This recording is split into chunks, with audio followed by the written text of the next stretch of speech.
All right, hello everybody, and welcome to SSTJ's Throwdown number 3. Oh, cool, the title of the stream actually changed now. We're good to go. So, hey everyone, I am Wishingrad, also running the stream today, and joining with me on commentary is the man himself, SSTJ. Hello, ladies and gentlemen. This is SSTJ back again for another SSTJ Throwdown. Are you guys ready for some rushing and some revolting? Can I get some Pog champs in the chat, please? There we go.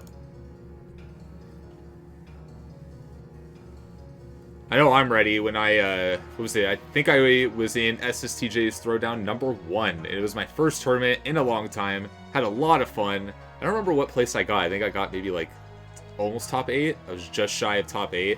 But I was still relearning the game back then. But I think a lot of really crazy moments happened. And I think what also makes this tournament unique is that it's the last one for week 3 of the open alpha here. And in addition to that, we do have a couple incentives. I think we are giving away 10 golden skins to viewers of the stream today. And we also have a goal incentive. If we hit a peak of 150 viewers, we will lift the stream ban for our private closed alphas. So, more game to watch, more game to see. So please be sharing.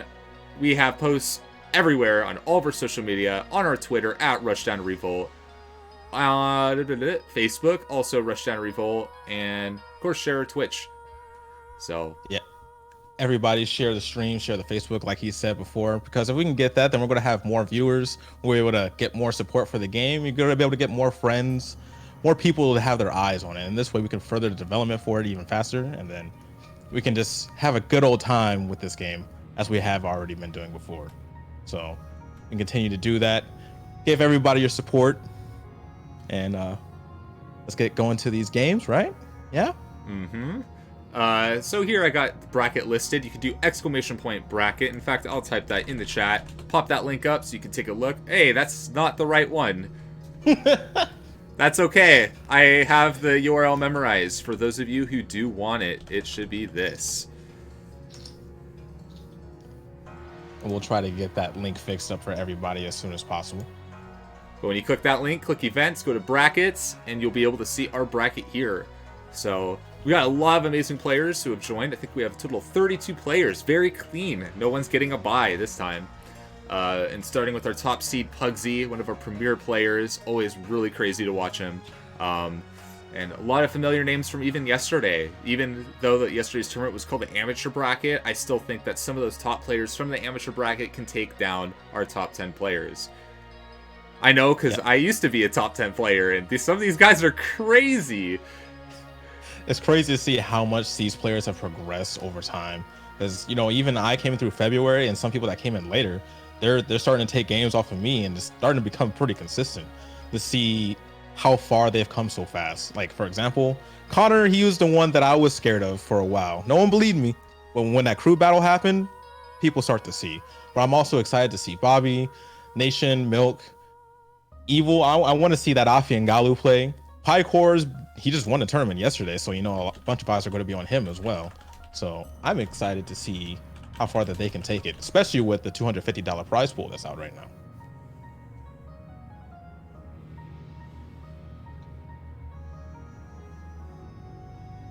Just waiting on players to check in before we start getting ready to stream any matches. Let's see. Brad saying CONR is best in Europe, no cap. Well, I'm gonna be honest. I think it was was it one of the tournaments I played on Quick Play? Yeah, I think it was the first SSTJ's Throwdown. I was on Quick Play before the tournament started, and I played against CONR, and there were some close games, but I beat him, so I wasn't too worried. Then I had to play him in bracket, and he leveled up. He just leveled up so hard, and I believe he almost 4-stocked me. It was crazy. He's a very, very, I think I would want to say aggressive player. And I think in the chat they're saying, CONR's destroying me. He's definitely a very good player. And that crew battle, I was worried about him. He didn't even get to play. So, it's because Douchlas destroyed Team North America. But I'm loving to see back in Icons, so many European players got shafted because they weren't able to try Icons. But I love with our current netcode and how wonderful everything's been going with this project, that European players can shine and, you know, be in the light here. And it's really nice to see that, because obviously a lot of the times in games like this, you don't really get to see how well the European players can do. And as you can see, the Europeans, they actually beat North America in the crew battle, showing just how strong they are. So moving forward, is things going to change? I would like to see another crew battle like that in the future, but right now they got the crown. Let's see how far they can keep that crown. But I still want to see everybody fight, not only just from North America and Europe. I want to see everyone else from around the country. With this netcode, that actually might be a reality.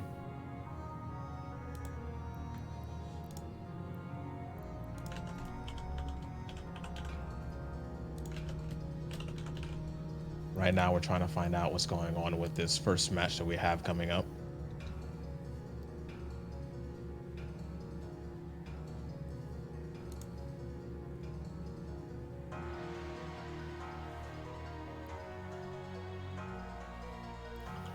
I played against X Demon in, let's see. I think the first match we're going to be streaming is X Demon versus Keital. I think I played against one of them. I think it was X Demon who knocked me out of the North America versus Europe, but I only had one stock to begin with. So he's definitely a solid player. If I remember right, I think he plays a Shawnee. And then versus Keital, who is Ezzy, if I remember right. I think you're correct. I remember Keital, his first match was against Crayon yesterday. And so that was one matchup we saw what Crayon was able to bring. But let's see if Keital was able to bring it back for today. See what changes he made to his gameplay. So this way he can be able to take out X Demon for his first match of the day. So looks like X Demon is playing a Shawnee. One very fast character. Dash dance is insane. Has some pretty good grounded normals, but her air game is actually nothing to scoff at as well. With a combination of up specials, up airs, forward aerial, super jump confirms, she has one of the better punish games in the game, and she can kill you off of one combo relatively easy if they know what they're doing. But if not, she can still nickel and dime you pretty fine. Just rapid hits left and right. It feels overwhelming at times because of her speed, but that doesn't mean that Ezzy can't do the same either. Especially with her projectiles, she can play it backwards, she can just float around, or she can kind of go in and just hit you with the book. That book is strong. There's nothing to scoff at as well. She can do a lot of damage as well. We'll see how well that they both adapt to each other in this first match.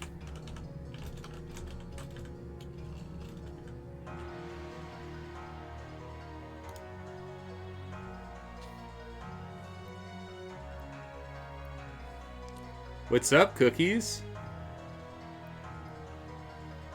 Yo. Still just waiting on check-ins and stuff. We're already at 50 viewers. Wow. Let's get it.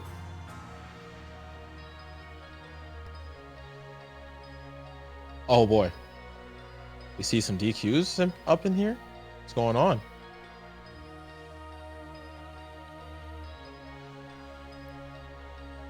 Should I switch back to the bracket? While we're still figuring some stuff out. Let's do this. Let's see. What are we looking at here? Idea.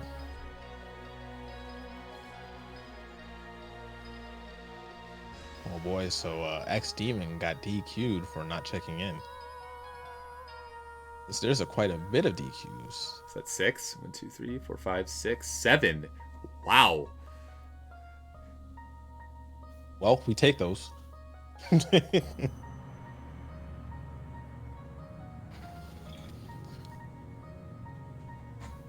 Let's see if we have any matches that we have available for stream for the time being. Easiest round 1 bracket ever. You know, that reminds me of, what was it? I think it was the very first EVO that Smash 4 was at. It was the very first time Smash 4 was at EVO. My first 3 rounds in pools, all DQ'd. And the kicker, round 3 DQ was against Mewtwo King. So I technically have a win against Mewtwo King.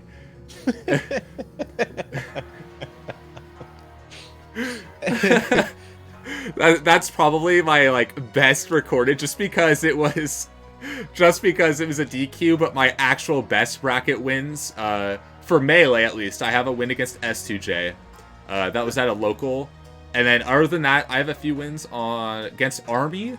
But I do have to say, Army was not playing Ice Climbers. Army was playing Jigglypuff, so I don't know if I should count those, but he's still a very solid player, and was top 20 at some point. Yeah, let's go Army, woo! Let's rep my own local Melee community. No.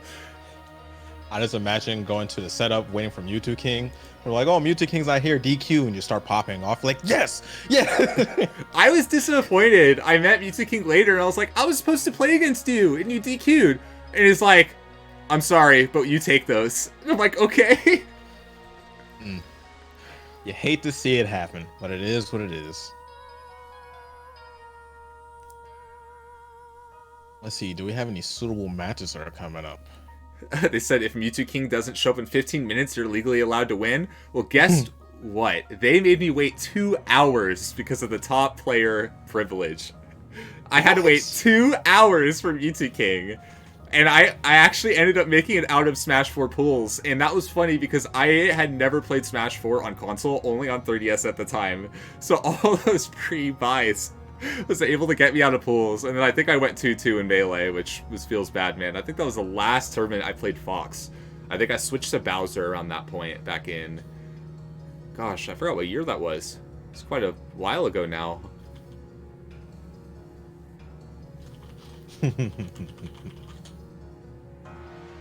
That's crazy. 2 hours? That's not cool. It doesn't matter if you're a top player or not. 2 hours is insane.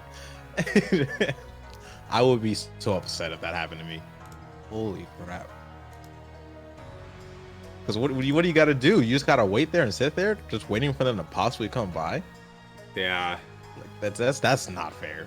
So looking at least set A, you can see Pugsy, or top seed, played against Kane, and it turns out that, well, yeah, Pugsy won, which seems to be expected. Then now it looks like for round 2, it's Pugsy versus Keital. From what it looks like from first round, it looks like Pugsy is playing Zhu wrong. I don't know if he's planning on playing Zhu wrong this entire tournament, but he also could pretty much pick random and cause quite a stir. We know that he can play relatively any character pretty much at a high level. So I'm curious to see if he's actually going to switch it around or if he's going to say Zhu wrong. Alright, so yes, it looks like we are going to be watching... Oh no, my cat just opened my door. We're going to be watching Pugsy versus Keital for winners round 2. So it's going to be our first match that we're going to get on stream.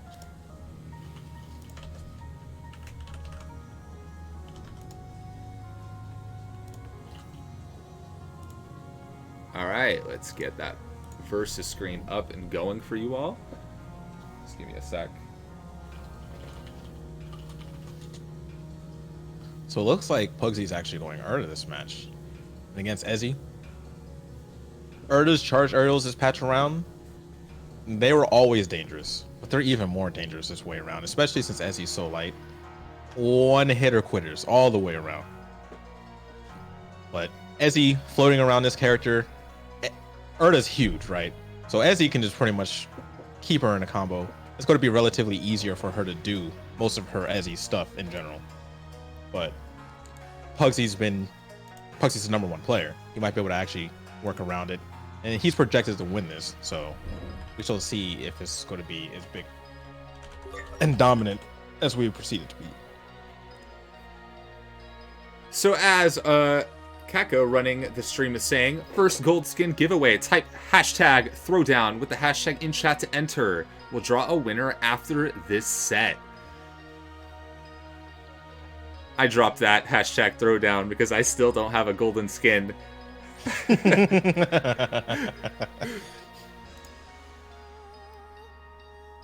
Alright, so it looks like we've got our guys. Let's see. They are going to be playing on Cryo Station.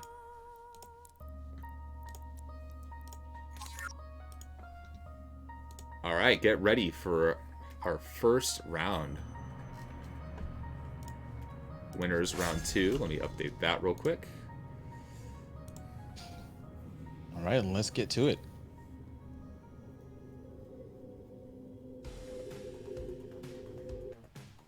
Love this new music on Cryo Station. 3, 2, 1. It fits really well. I really do enjoy it.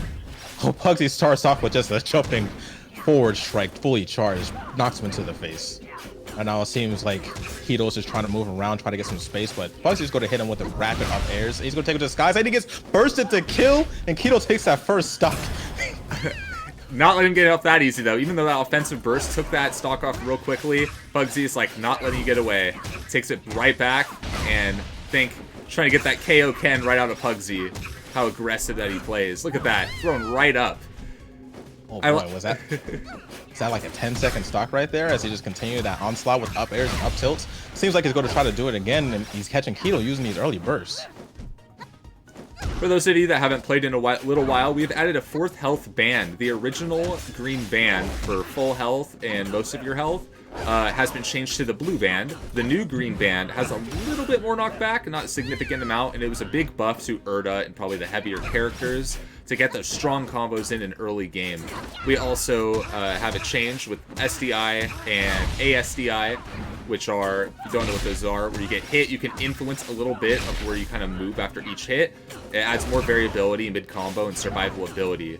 So trying to buff all these different options for every character, and that Somp ends the game. I feel like I was just talking about one thing, and that game ended right off the bat. Well, that just shows how strong Pugsy is. He's just taking this match really quick against a character that relatively usually slows down the game, but he really didn't care about that too much as he just 20 sparks a minute as Urda, 92% spark rate. And I would expect a character like Ezzy to have a higher sparks per minute, but dang, down to 2. Not able to get any time to do anything at all. So, pretty wild. Let's see what the next stage pick is going to be. I do have to say, there is a whiff lag that was also added to kind of rebalance the characters and force more neutral play in the game. I'm actually really enjoying seeing how characters are playing neutral now. Makes shielding and grabbing also a bit more effective. I'm really enjoying the changes because it feels that it's still pretty good, as if you miss an attack, you can still recover quite quickly. At the same time, you actually have to think a little bit more because you actually can get punished for it now. Like before, as an Urda player, I would never be able to side special react to someone like landing and missing an attack and actually punish them for it. But now it's a possibility. Now it does make the punish game a little bit stronger, but as long as you're spacing correctly, you can still do everything right fine. If you hit somebody on shield, you still get the same options to be able to spark across that. You can still, move out the way. You can do empty hops, but there is a little bit more punish game to just throwing out aerials and going all Oonga Boonga.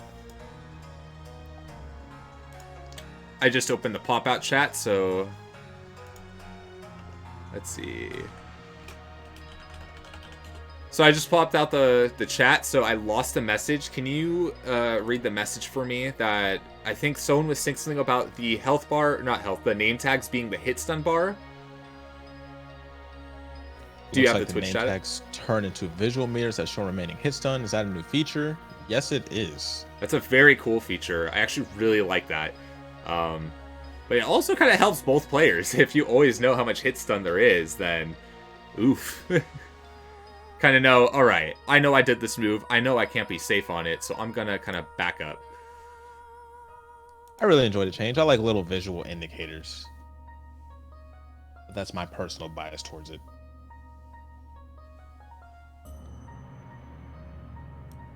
Alright, so let's see what they're playing on next. They haven't said yet.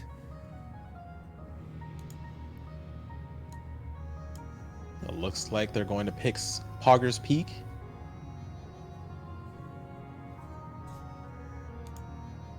Pogger's Peak. Oh no, did I just say that? Oh no. You guys have infected me. I hate the word Poggers. You're gonna get me to start ironically saying it, and now I'm going to unironically say it. It's happening. It is what it is, man. You just gotta fuel yourself with it. You gotta get absorbed by it, man.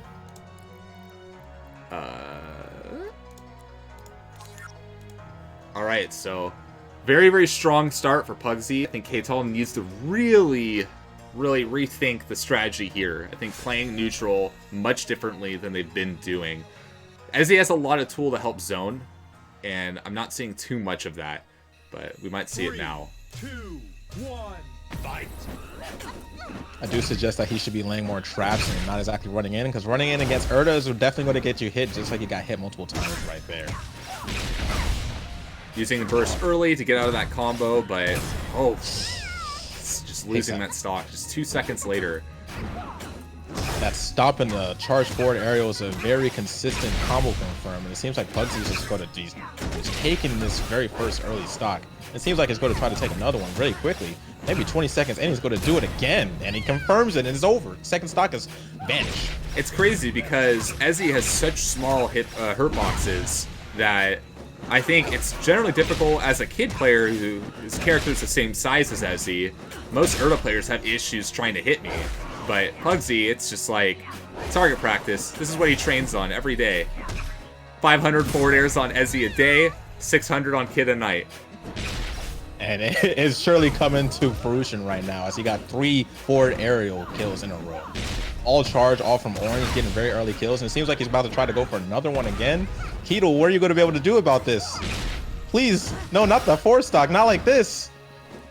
I believe in you, Keital. No! Oh, that was scary. See if Keital's going to be able to do anything about this, and he gets hit by the neutral special. Is he going to be able to come back? Nope. Nope. Another he's get hit spike by from neutral Player special. 2 wins. Pugsy takes this convincing. is a monster. An absolute monster.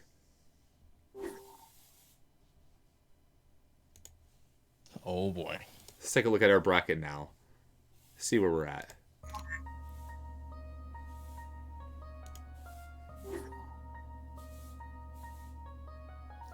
Good games to both folks, Pugsy and Keital.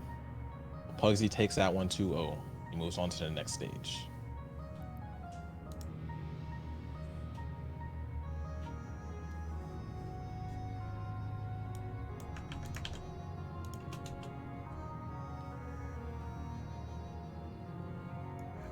As a consolation prize, Keital actually won the first golden skin in the chat. Well, congratulations, Keital. Those golden skins are very nice. I say go for that golden Zurong. That golden Zurong's all nice and crisp. Golden Weishan's pretty good too, but that golden Zurong, she's nice. We got that smile from Keital. Got the smile. I think that's actually very wholesome.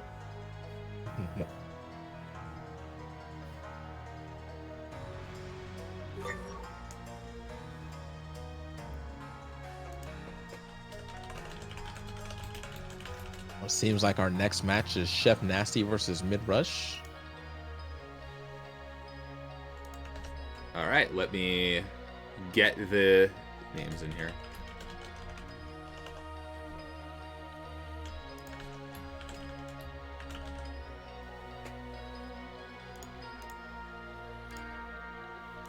I'm trying to remember, do both these players play as Shawnee?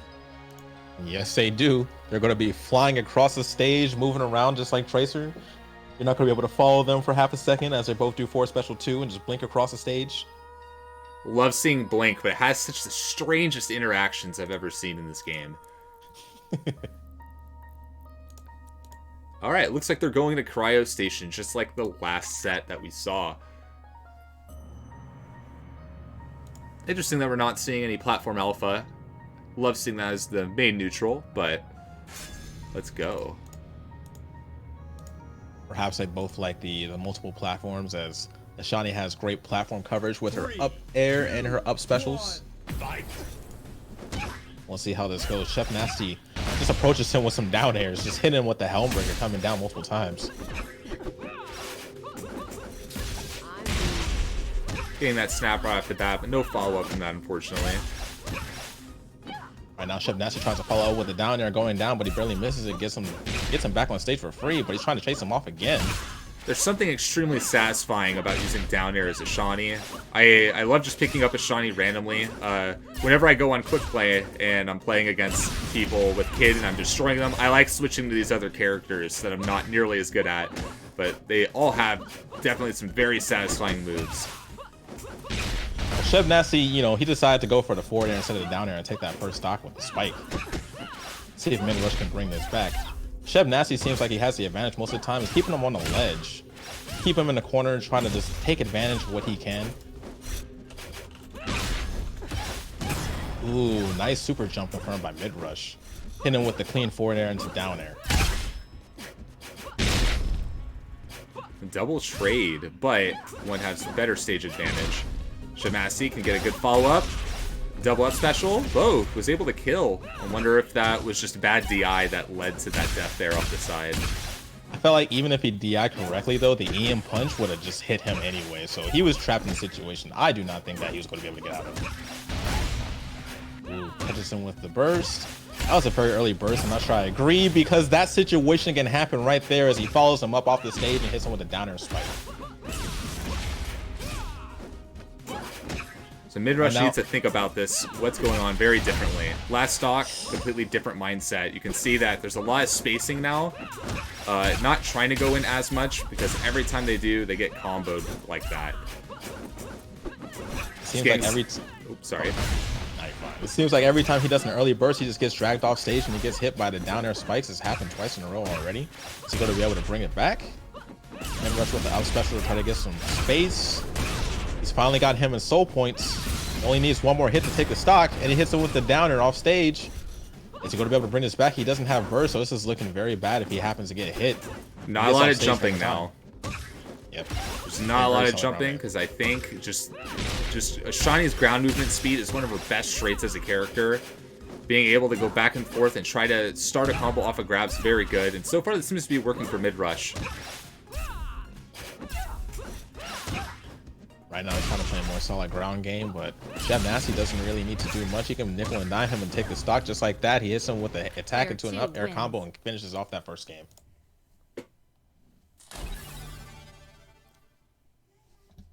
I definitely think that it could still be anyone's game. Even though there was still a 2-stock lead, I think MidRush started playing a lot smarter there at the end. It just has to keep that going, and that might be enough to take a win against Chef Nasty.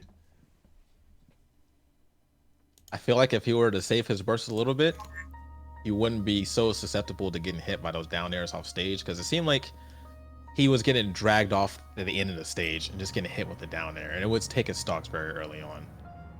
And if he continues to play a grounded game, he might be able to take the second game and try to put some more pressure. If he has to nickel and dime him, just do what you got to do, you know?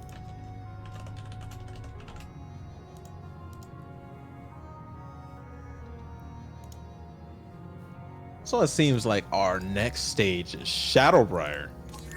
With Malu Malu being banned, this is the smallest blast zone on the side stage, and Ashani loves to just press up special and kill you off of one of them. It's going to be very easy to do so on this stage. 3, 2, 1, fight! Starting off the stage, and Chef Nasty just backed off of him. Ooh, hits him with multiple up airs into the up special, getting some pressure on. Seems like this match is starting off very differently as he applies a lot of pressure. Oh, double, triple.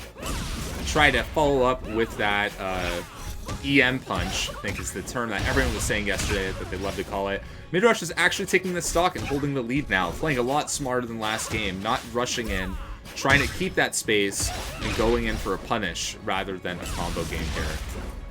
Which is also a viable strategy, but Chef Nasty's not taking any of that. Forward air off the side. Resetting the neutral. So here we go.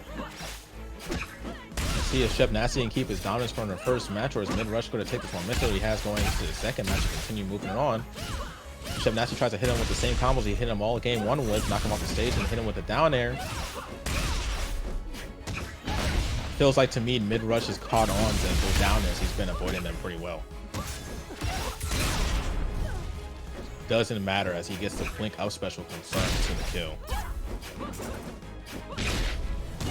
Oh no. Early he kill. hits it. Oh, was able to make it back up by using that rush. Was able to actually dash back up closer towards the stage and make it back. This could be the end for MidRush. Should be able to make it back, but this would have been doing anything off of it.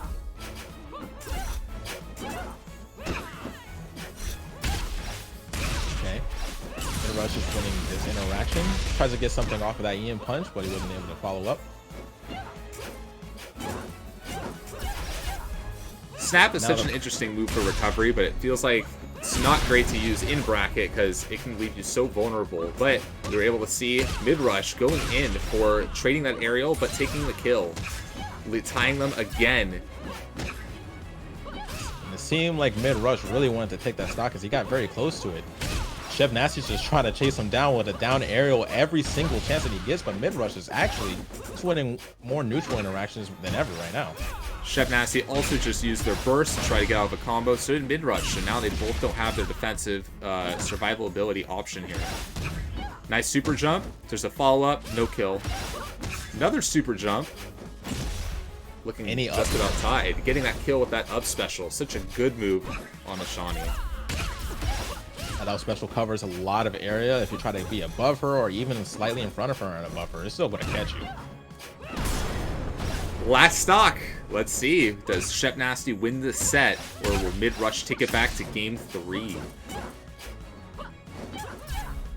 Okay, MidRush has the advantage right now. He's just playing it slowly. He's not trying to rush in. And he gets a nice confirm. Was he going to get off of this? He makes him waste the burst. Nice blink to try to get out of there, and was able to get a follow-up off of it. Trying to think about what's going through both of these players' heads. Chef's like, if I win this, I win the set. MidRush must be going, all right, I have the advantage right here. I need to not choke. And you can really see it with kind of, seems like MidRush is playing much more scaredy, but also much more smart, or much smarter. But you can see that Chef Nasty is now trying to play a little differently as well. Slowing the game down, but on their soul points, 3 hits, and that could be game 3. He got the grab, and then this new patch grabs kill at soul points, and he just takes that second game. Now it's 1-1 tie set.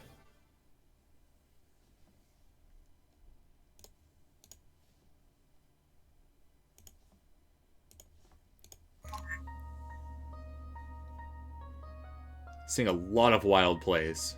I'm greatly enjoying this already. I like the way that MidRush adapted to that game.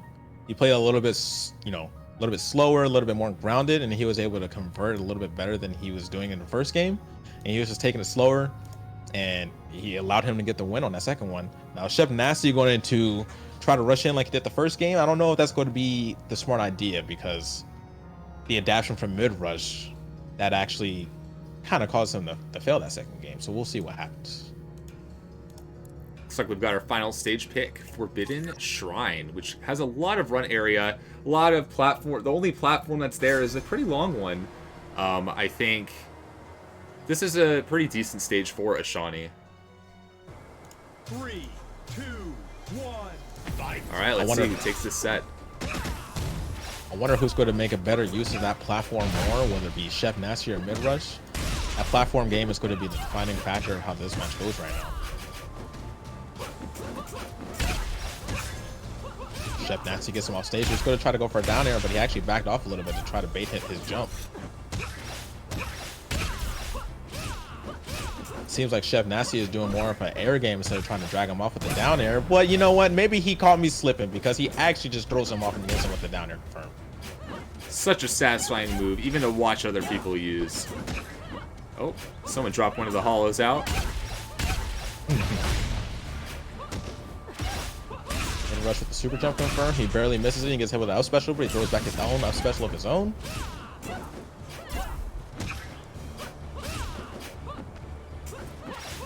Since up air and up special are so good on a Shawnee, I think it feels like being on that platform leads to disadvantage, but that's a double kill. Chef Nasty keeps hitting with these down airs. This is his defining factor of how he's winning these games right now. He's getting those early kill down airs, but MidRush is just trying to bring it back in to get his kill of his own. Honestly, some of these combos is where the Nasty and Chef Nasty comes from.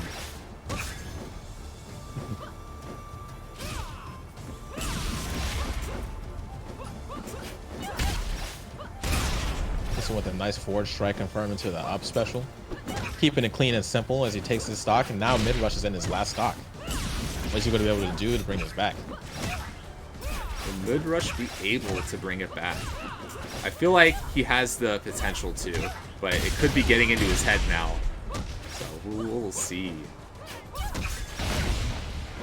Oh, MidRush uses his burst early, and we all know what that means. He's probably going to drag him off the side of the stage and tries to hit him with another down air. Oh, barely missing that up special to secure that kill.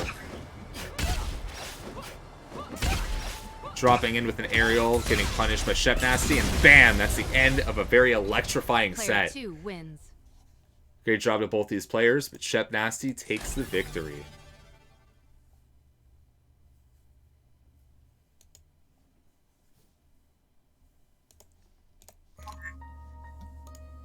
Let's see which one of these games are going to be streamed next. I was reading the chat and I saw some requests by the chat.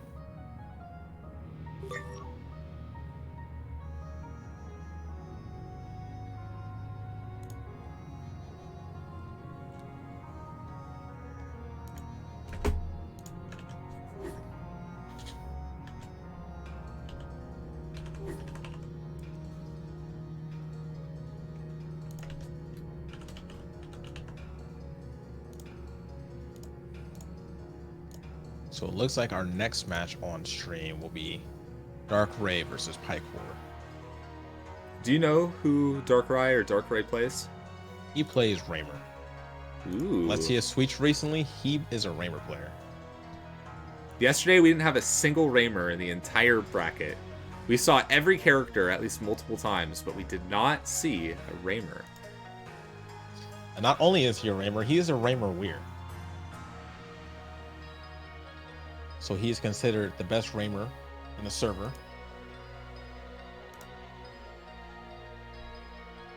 So let's see what kind of tricks that he can bring out with his handy dandy gun and grenade setups.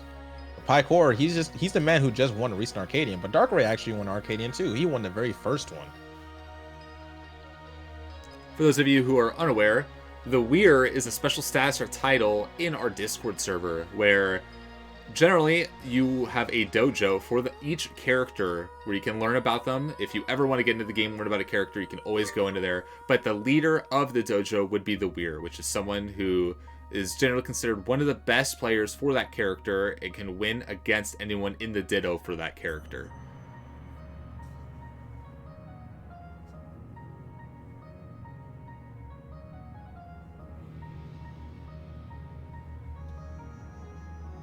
Let's see what stage that they decide to go to right now. So everybody, if you aren't following the Twitch channel, give it a follow. You know, if you have an Amazon Prime, give it a subscribe if you can. Follow their Twitter, follow their Facebook, and you know, while you're at it, how about you follow Wishingrad and I on our Twitter and our Twitches.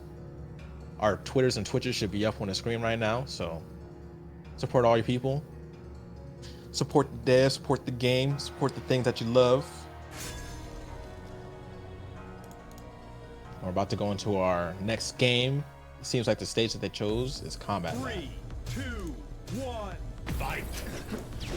Paikor with that golden zoo skin. I love that skin. That skin is so clean, man. Remember, there's going to be a bot that's going to be saying put in hashtag Throwdown to win one of these golden skins. Right now, we have 2 golden skins in the game. One for Zoo, which is what's on screen, and we have one for Wei Shan. And I believe there's going to be one eventually for Raymer. You have to beat my speedrun time on his trial stage in-game. So I know Paikor is a very crazy player. I've never seen Darkhrei play before, but so far he seems to be holding the lead right now. And I think a common miss... Ooh. Saving himself with that burst. Because I believe that the move that everyone's calling Shine, at least for Zoo, that move can spike if you hit with those lower hitboxes, right? Is that correct? So it can spike, and it has a very deadly hitbox where it can kill very early at certain times. They had recently weakened it, but it can still be very deadly in the right hands. Right now, it seems like Darkhrei just threw a grenade at his face and kills him with the up air confirms. Good job by Darkhrei. And I know that Darkhrei, he plays a very different style than a lot of people. He usually saves his sparks to try to like bait out people with some normals of some sort, and tries to use a bunch of grenade tricks. But they somehow hit, and I think it might be because of how unorthodox they are, but he's very accurate in how he moves. So chat was asking for the Golden Raymer skin. You just have to beat my time, but my time is the best time right now. So it's not going to be easy. But I do have the video in the Time Trials channel. If you ever want to see my route, even if you want to copy my route. I'm gonna beat that time trial. But it seems like Paikor is trying to beat Darkhrei right here. He hits them with the multiple up Bs. They slowed it down a little bit, but it doesn't mean that it's not effective. What I think is really interesting is Darkrei's not using any bullets. He's used a couple, but not very many. Just kind of reset the neutral, kind of a get off me move. Not much of a I'm gonna use this to kind of combo or kill. That I see a lot of other Raymer players do. Ooh, using that kind of super jump, canceled it, fell down with the fastball, and tried to use the shine to kill, but barely misspaced it. This could still be anyone's game.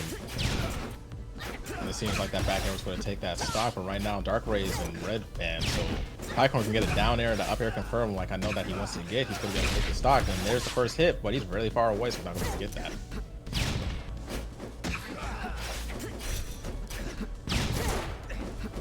Right now it just seems like Darkhrei is just trying to get some hits in to get some extra credit, but oh no, Paikor with the SD. I thought he was going to give him a homie stock for a second, but he does not. One more hit and bam. The triple up special to take that kill. Oh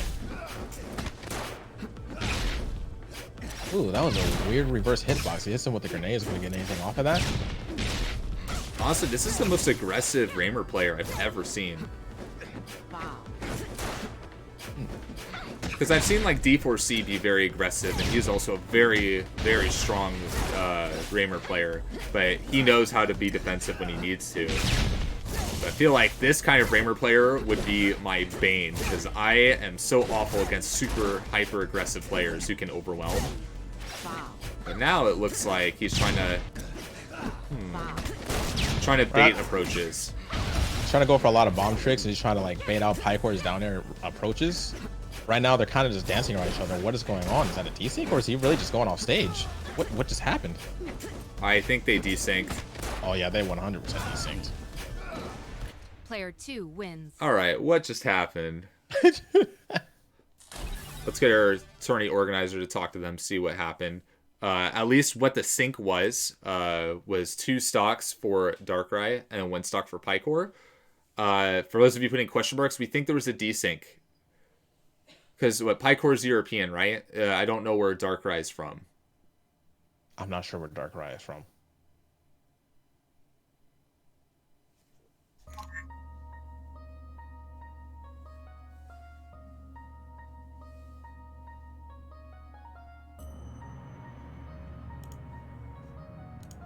Okay, let's figure this out.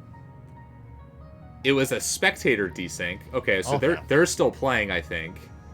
Unless we canceled their game out. Oh, hopefully that did not happen. Because that can't happen. I canceled their game. Damn. Okay. So we're going to restart that same stage. We're going to take the stocks back to where they're supposed to be. So Paikor is going to have 1 stock, and then Darkhrei is going to have 2. Both players are going to have full health again. So let's see if Paikor can take this back.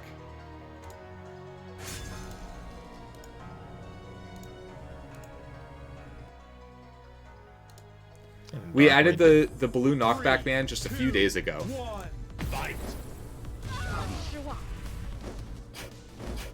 Remember that our game is still in a pretty early alpha, and the fact that we can have players playing from across the world is amazing with hardly any input lag whatsoever and rollback netcode.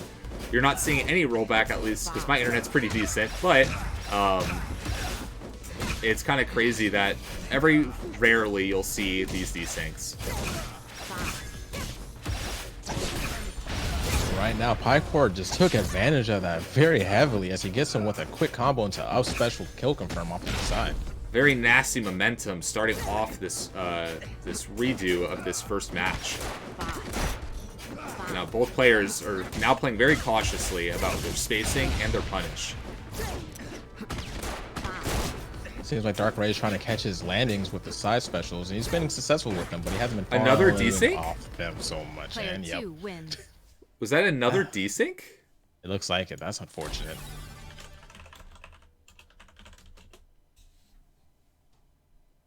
Uh-oh. SpaghettiOs.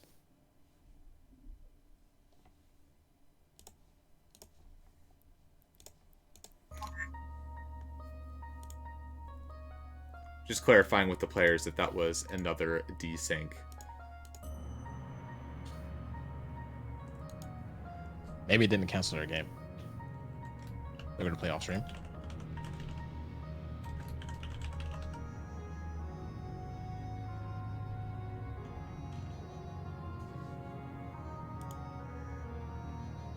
Okay, they're going to continue to play off stream since for some reason I am desyncing from them. So I'll update you on those brackets. I think we're just going to move on to the next bracket here.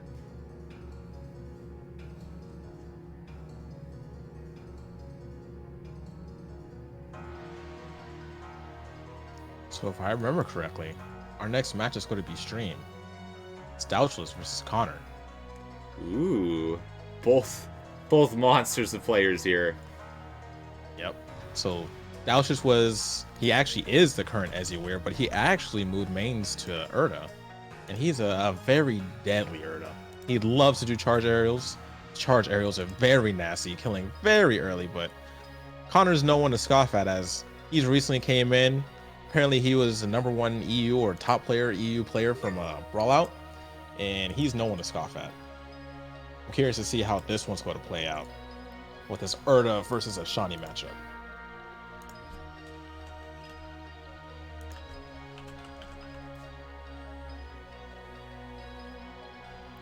Is this still round 3?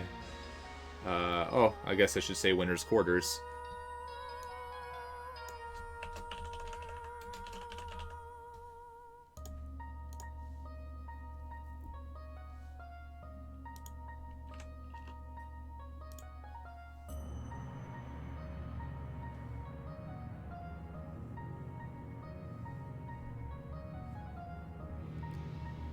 So keep in mind, this is our last day for this open alpha for you to test the game. So if you at least want to try the game today, you can. There's a link in the chat right now, linking to the Steam page. Otherwise, you can just search Rushdown Revolt alpha testing on Steam.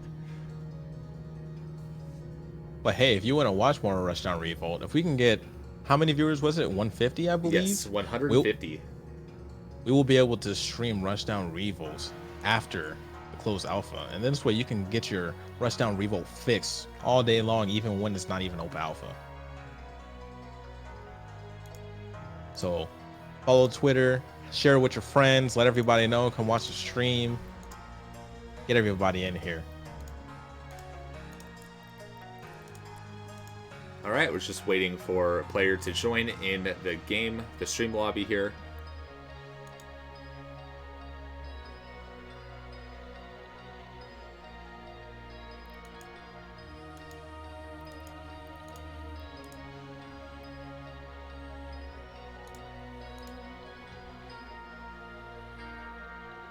I honestly Douchlas, sorry, you can go. I was gonna say Douchlas versus CONR. Who do you think is going to take it? I feel like Douchlas will, but I don't think I've ever seen too much of Urda versus Ashani, to be honest. Do you know anything about this matchup? Oh boy, yes I do. Yeah. So this matchup is especially since Ashani's a fast faller, is going to be literally a slugger fest. Whoever's going to get the first hit is relatively going to die. CONR's going to be able to do up special chains past the first ban. Douchlas or Urda, it's going to be the same situation since she does it against the entire cast anyways. Pretty much who's going to use that first burst, that's going to be the man who's going to die. Now, I feel Ashani has better neutral because she is quicker, but doesn't mean that Urda cannot bait and switch. Especially after a little while ago when they did the buffs to a lot of the characters' speeds. 3, 2, 1, fight! Let's see how this match pans out. CONR just rushes in with the running down there, and he hits him with that 4 special 1, but with the SDI changes, he's able to get out. Same way with Douchlas. I didn't even take into account how much these SDI changes will make a difference. Crazy start from Douchlas, and one of the most unique things about how Douchlas plays is those charge forward airs. Douchlas almost never misses them, and when they land, they're hard. He has some very good spacing with them, and he throws them out all day long, and if he misses it, it still doesn't seem like he's going to die, but CONR is holding his own right now. He's trying to get him off stage. He does, but he allows Douchlas to get up on the stage for the get-up attack. Douchlas keeps throwing out those charge forward aerials to try to get a hit off him. Tries to charge that up aerial a little bit more to get some damage, and he hits him with the stomp, but he's in red band, so he's not able to get the confirm off of him. Getting that fair off, but it was at soul points. Almost anything could have killed CONR. Ooh, very smart mix-up right there to kind of get an extra little horizontal boost, so it doesn't fall bait into CONR, but still ends up getting killed anyways off the top. I know this is a very explosive set, and Douchlas is going in with the hard combos again, chasing him down with the stomps and the slams. He's going to wear another stomp, but he gets the burst out early. But CONR is doing the same thing with his own. He's trying to hit him with the up special change, but he misses the second one. Oh, he hits him with the forward throw. If these were the old bands, I feel like that combo that CONR just did, if they used a down air, that would have took out Douchlas already. So I love how much these bands have made characters like Zon or Urda more viable, and that was very crazy. Super jump down air, already taking neutral again right after the respawn. Looking very hard for CONR here. See if CONR's going to be able to bring this back. He has a deficit, but it doesn't mean he's not going to be able to bring it back. But Douchlas does not want to allow that to happen. He reaches a jump. He tries to drag him into the sky, but he bursts. He's going to throw him up anyways. He hits him with another up special and kills him off the top. Good play by Douchlas. But he comes in and just hits him with the up special and says, you're not going to get that far ahead. I'm not allowing that to happen. So you get a throw like that, you catch them with the uppy, and then do you have to use cargo rush upwards to throw up like that? Yes, you do. If you don't do anything, they're going to go down, but there's another confirm off of that as well. I think that's always my issue, is I always end up going down, and then I have to do like the bone crack move. Oh my god, that down air. I felt like that shouldn't have killed, but it did. Douchlas takes that first game. Very crazy start from Douchlas. And for those of you who didn't watch that North America versus Europe crew battle, Douchlas took out half of Team North America until it got to me. And then I barely was able to take the game from Douchlas. So that was a very fun tournament. And I know that Douchlas is an insane player.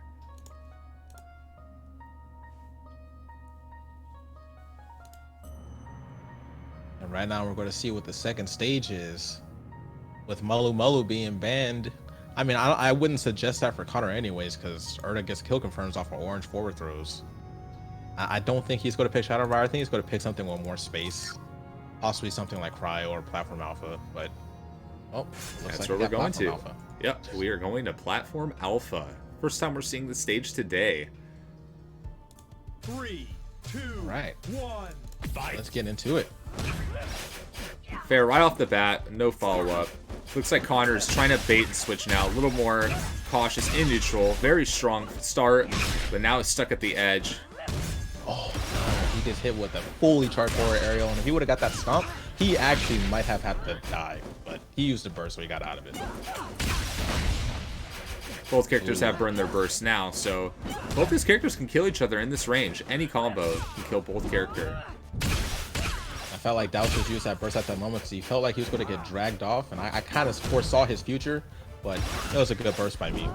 Douchlas tries to drag him onto the sky. I don't think he realized he got the grab, but he tries to convert off of it, but he misses the conversion. Oh, and that stomp, barely missing the ledge. Maybe if the SDI was a little different, probably could have hit the edge of the stage there. Is it me or sometimes when spikes hit the like at the ledge, sometimes they just go around it like, oh whoops, I did not see that, and they just do not bounce off of it. I sometimes feel like I clip through it, like kids' horns or something don't actually have collision on them or something.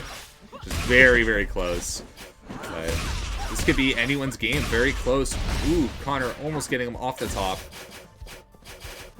That was a good burst by Douchlas, because otherwise he was going to get stuck in the up B chain, and there's not really much you can do about that until the fourth one. By the second one, you're usually dead, as CONR just proved right there. On heavier characters, you can do 3 to 4 up specials in a row from a Shawnee. So, don't know how well that works against Erda, but against Keital it works almost all the time because he's a fast follower. Against Erda, because she's so big, it's almost confirmed. And even if the sour spot hits, it kills, but he doesn't care right now. He's trying to even up this game as he takes it with that very nice spike. Douchlas now playing it a little bit slower. We can kind of see more just thinking, not really approaching as much. Staying more grounded in neutral, trying to get some safe combos that can guarantee some damage, but now off stage and in stage disadvantage. But CONR's playing it safe, let Douchlas back on. Was able to get a little bit of a punish there. Oh, those were 2 very fast strikes. And it seems like we have another giveaway going around. So if you put in hashtag fix your game, you'll be entered to get a golden skin, whether it be a golden Weishan or a golden Zuron. So throw your hashtag fix your game in the chats.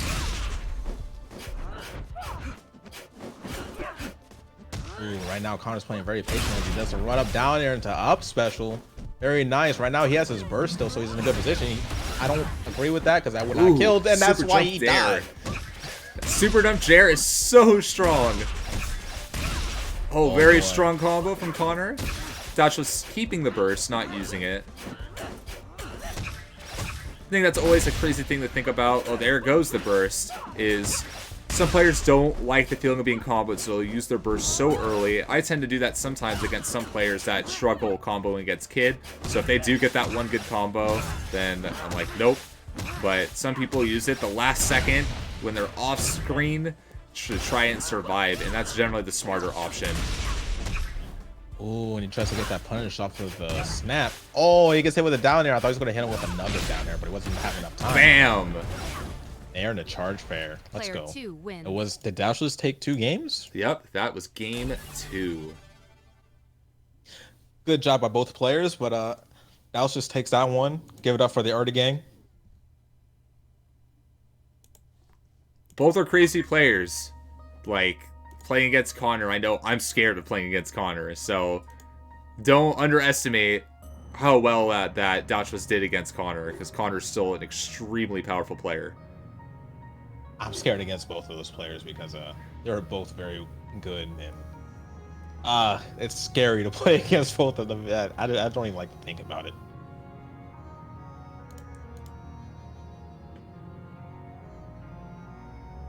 Let's see what our next matchup is for today.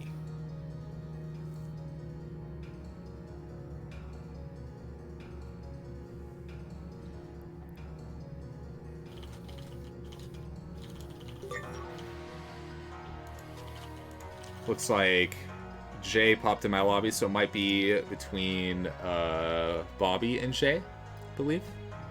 Ooh. Bobby was the one who won the first Arcadian, is that right? He won a second Arcadian. The second Arcadian. And Bobby's my boy. Shout out to Bobby. Pretty much one of my training partners that I train with relatively every day. But I know that Jay plays Ezzy, and his Ezzy is nothing to scoff at as well. He's a very campy player, but he'll get under your skin, and then he's going to use that to his advantage. Who does Bobby play? Bobby plays as Shawnee. So he's probably the player who uses blinks the most in this game so far, as he just likes to zip around. Ooh, very quick, very dangerous with it. Sometimes he pops off really, really hard with those blinks, and it can be very, very scary.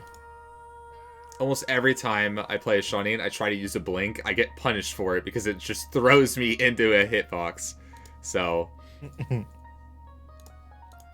And the stage they're picking is Combat Lab.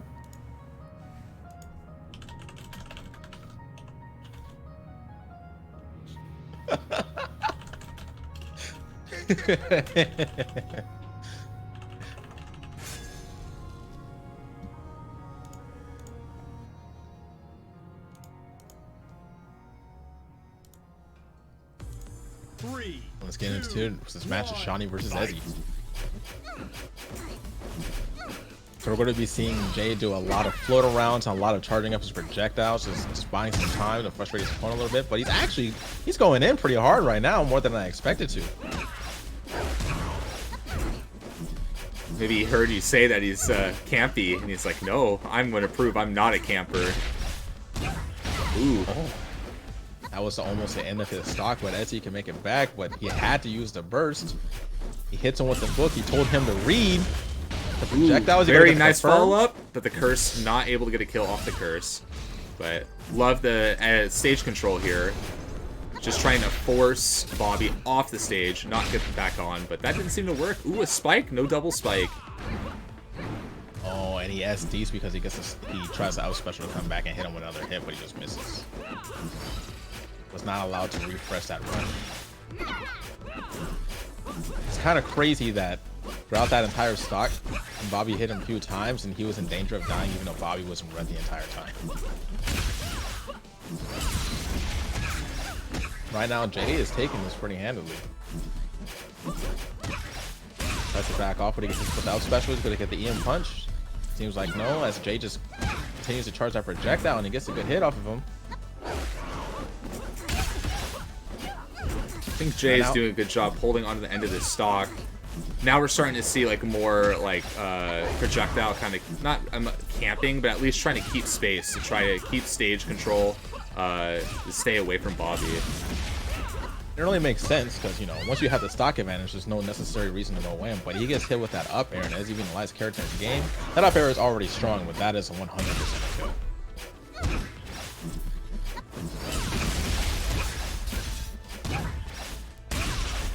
Definitely seems like Jay is charging more projectiles, but maybe that's not the good idea, as it seems like that first stock when he was rushing in, he was taking charge.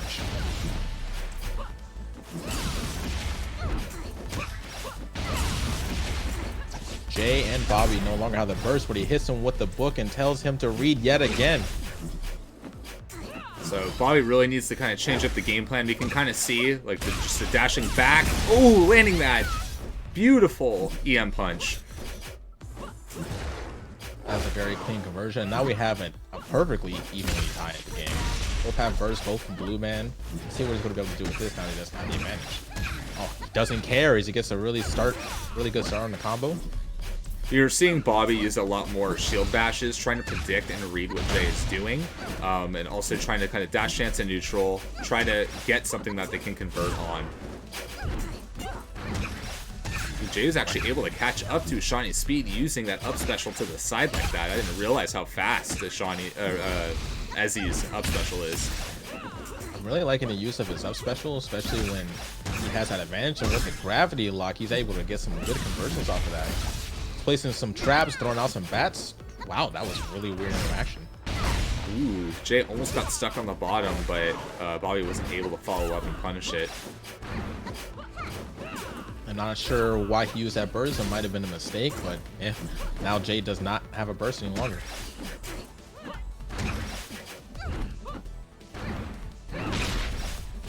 He's trying to get the punish off of this, and he has no burst, so he might be able to get something off of it, but he does just snap the wrong way, and now he's going to get comboed by himself. He's in red. If he gets hit by another forward air, he's more than likely to die. Ooh, both players with that attack. And that is the end of Bobby for game one. So I wonder what kind of book she's reading. Is it a dictionary, an encyclopedia? Because that thing is heavy with how much power that thing has. Good stuff by Jay. Finishing off with that nice forward air. It's the power of the burdens of all the dark magic and soul she's taken.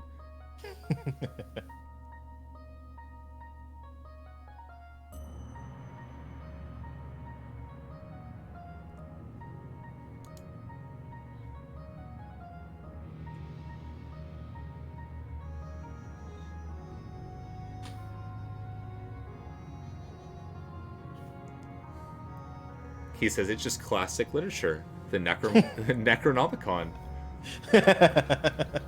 Well, excuse me, we're both not necromancers. It's a tome, a witch book. Definitely one about death. I like the dictionary idea. Oh, is that what you called it?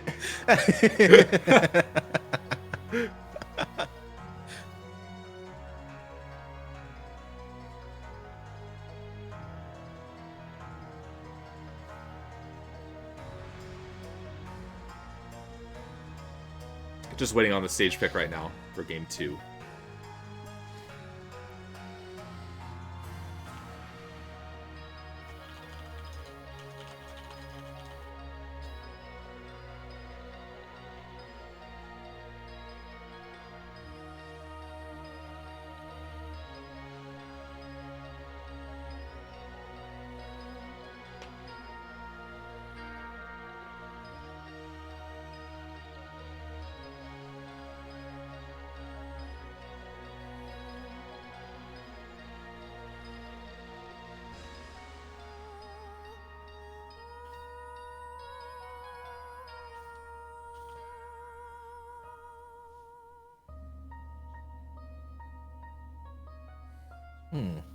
Seems like they're really thinking out what stages they want to pick or ban.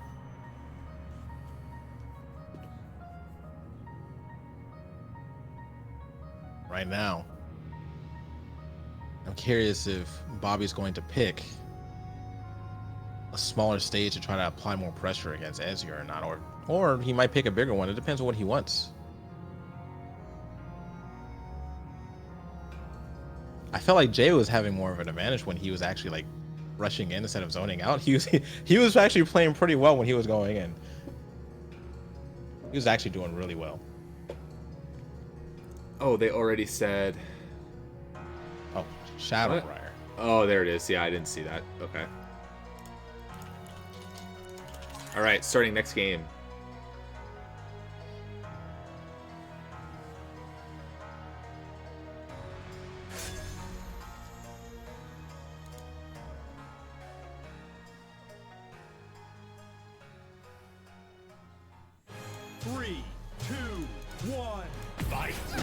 Alright, let's see what happens with these small blast zones. Oh boy, oh, what happened? Is he not there? Oh, he's just gonna have to take that lick in the beginning of the stage for not being there. And he tries to bring it back with a combo of his own. These small blast zones on the side, is it going to be more helpful for Shani, or is it going to be more helpful for Ezzy, which has been usually winning more of the neutral exchanges? I think Ezzy does a good job just carrying players any direction that she wants to, and Ashani's decently large enough that it's not super difficult for Ezzy to do so, but with the SCI changes, we'll see if that will be the case. But right now, it looks like this could be anyone's stock. One spike from either character could be the stock. He gets hit with a projectile, but with the highest ceiling in the game, he's not in danger of dying. When he gets hit with another one, but it's not going to do anything because it's in soul points. It's going to make the gravity lock actually just last a little bit longer. Oh, I didn't even realize he still had his burst. Bam! Landed that EM punch, taking it back, still retaining those 3 points. Right now, just trying to get some extra damage for the second stock as he's in soul point. Or final stand. Oh, he just gets grabbed and thrown off the stage. Yeet. Out of nowhere, Bobby has kind of charged up. He's moving at the speed of sound right now, just went literally across the entire stage, but he still gets caught with the combo. It doesn't matter how fast you are, you still get hit. Seems to have lost the momentum. There's a lot of whiffing from both players. They both seems to be afraid to hit each other. They both know how bad the combo it can be. Bobby just runs through that curse, not afraid. Just taking that 1 damage. And sometimes that is a really good strategy, not to be afraid of that weak level magic that Ezzy has. Oh boy, it looked like that burst was going to activate it, but it seemed like it didn't. I believe they patched that out this patch, did they not? Tries to reflect the bats, but they reflect into each other, but he still gets a nice combo confirmed. Right now, he's up 3 stocks to 2. but he has no burst. Let's see how much extra credit he can get off of this. Oh, he takes the stock with some clean double down airs, baiting out the burst. All those hollows. Can't tell. I can never tell if someone uses a hollow. Is it a BM or is it like a funny thing? I always use my hollows to make fun of myself because I only use them when I self-destruct. But Well, that's the beauty of hollows. You can use them whenever, but you should be definitely using hollows right there, right after that SD. See, that is the exact reason I use them. Ooh, very, very clean. Ooh, barely missing that. I didn't realize you could go that inward on the stage there. Right now, he seems to have a very good advantage. Jay is an orange, but he still has burst, so he's probably going to realistically have to kill him with like a 2 combo or so. Ooh, that was a really good shield bash. It's with a fully charged up projectile, and he has to use his burst, but he still has 2 stocks, so he still has advantage here. What is Jay going to do to bring this back? He's going to have to play relative. Yeah, I was just about to say that he's going to have to play really safe right now. And we all know that he's not afraid to do that. Ooh, but fist to the face. Player 2 wins. Does not matter when you get zoomed. You can hold your burst for as much as you want, but the zoom says I don't really care about it. So Bobby takes game 2. We're seeing another game 3. Love seeing game 3s in tournaments because I don't know. I feel like in my experience, most of the time it's just always a 2-0.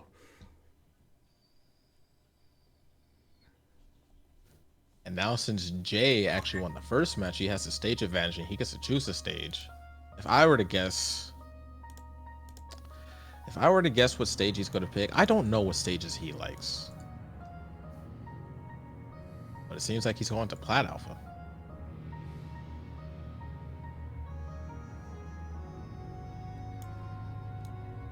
Just give me 1 second.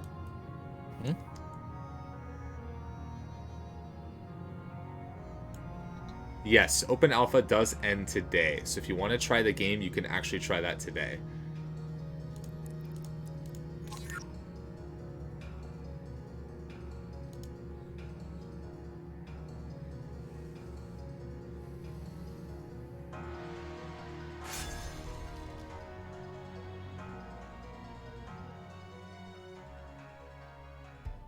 Three, two, We're one. going into our third and final game.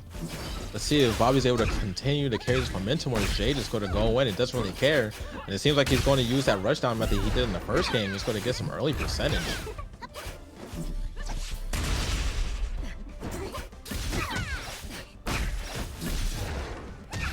Right now, Jay is very winning all these strong. interactions.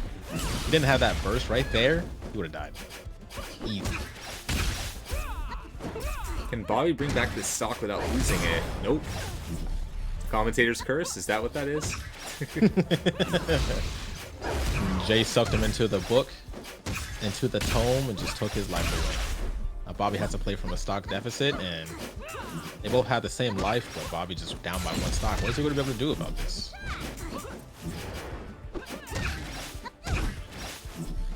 Another hit from that tome, knocked him backwards, and just leaving them out of stage control. I think Bobby's main issue here is the lack of stage control. Ooh. And now Jay is getting some really good combos that's just really extending his lead more and more. Ooh, charging up that up air was actually kind of smart. Wait, like kind of trying to bait out that burst, but wasn't able to actually land the hit. Oh, Jay. He baited out. He did the full combo, hit him, and then the burst didn't hit, and he almost continued to do so. If he would have got that next hit off, he would have finished that stock off.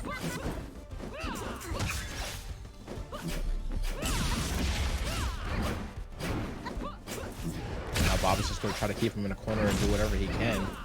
He needs to get a little bit more damage because he has a mountain to climb right now. 2 stocks to go and with no burst. This is going to be pretty difficult. And Jay is about to take this. End of that first stock. Let's see if Bobby just levels up. Goes Super Saiyan.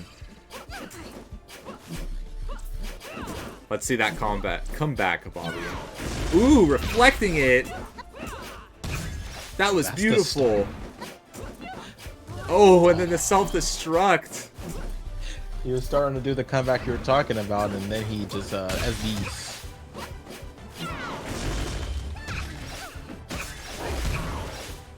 I don't think I've ever seen someone actually try to reflect that projectile from Ezzy. I feel like more people should do it more often. They're probably more used to the bats coming by. Reflecting the bats usually isn't the best idea because they reflect against each other. You also drop your shield now when you do a shield bash, so this next bat would hit. But that fully charged projectile, I think is a good idea.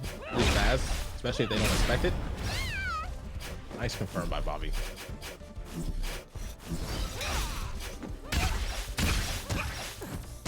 Ooh, very. Wow, that was crazy. Wasn't able to secure the kill though. Seems like he scared Jay out of his burst, so if there's any chance for him to bring it back, this is it right now, but he has to play insanely careful as he only has 2 life left, not even any life left. And if he gets grabbed, he's just going to die. Ooh, that was that option.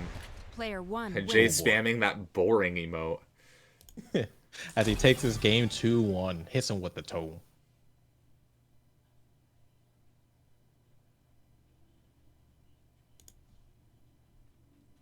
Good set by both players. Definitely. It was a lot of fun seeing it.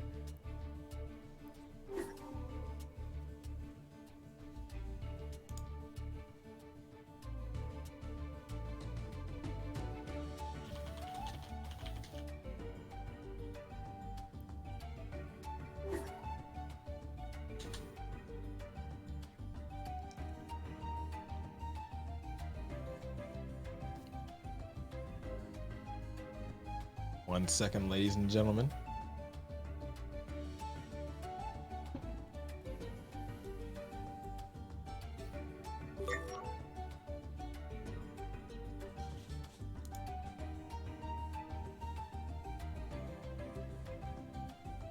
All right, guys. I appreciate y'all joining us here. SSTJ and Wishengrad, we're going to be signing off and we're going to be switching commentary to Ryan Yags. So, but one last time, if you guys haven't already, follow the stream, subscribe to the stream if you have Amazon Prime, if you feel so generous to do so. Follow their Twitter, follow their Facebook, follow their YouTube. If you don't have the game, you can buy the Slacker pack. Right now we have open alpha until today, but if we get enough viewers, you'll be able to stream this game even when it's in closed alpha. So Exclamation point Kickstarter for to get that Slacker pack, get awesome exclusive skins that you'll have forever. Kind of flying off when this game eventually does come out of alpha. Say, hey, I supported this game and I got these cool skins to show off for it. But I'm going to sign off, guys. Y'all have a great one, and until next time, enjoy the tournament, and we'll see you next time.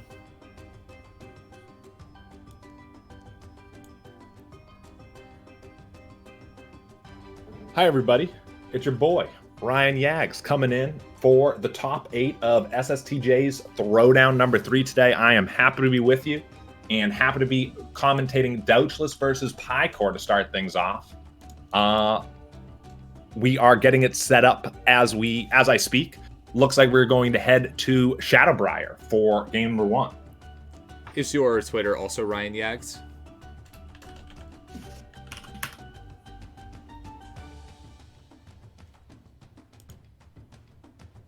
All right, I'll commentate with you until Evil comes in here.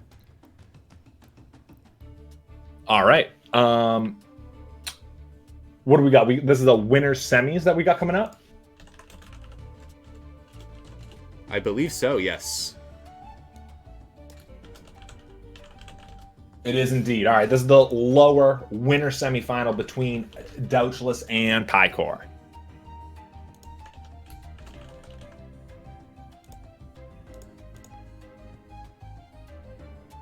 Both these players absolutely crazy. I don't actually know who would actually win. Judging based off of my experience so far, I would give the small edge to Douchlas. That said, because he's the old blood, but the new blood Paikor, he's been showing out in all the tournaments that I've commentated of him as well. So should be an even match. I think Douchlas has a little bit more time in the trenches, but I'd give him a small edge, but it could absolutely go either way.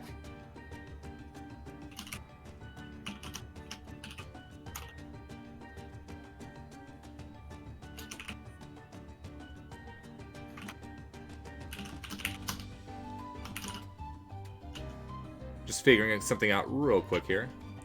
Stage is going to be Shadowbriar. And Douchlas on the graphic is Erda. So I'm looking forward to seeing that. When I think Douchlas, I think Ezzy, but I think they've got both under control.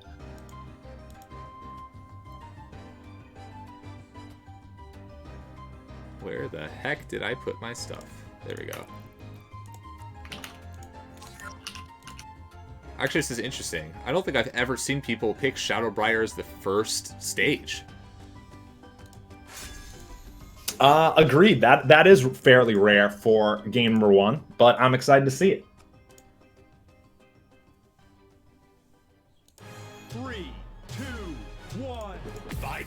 I think both these players are just very aggressive, and this stage doesn't have a lot of movement room horizontally.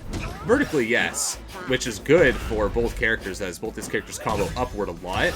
But whoa, right off the bat, 2 charge forward airs from Douchlas to take that stock.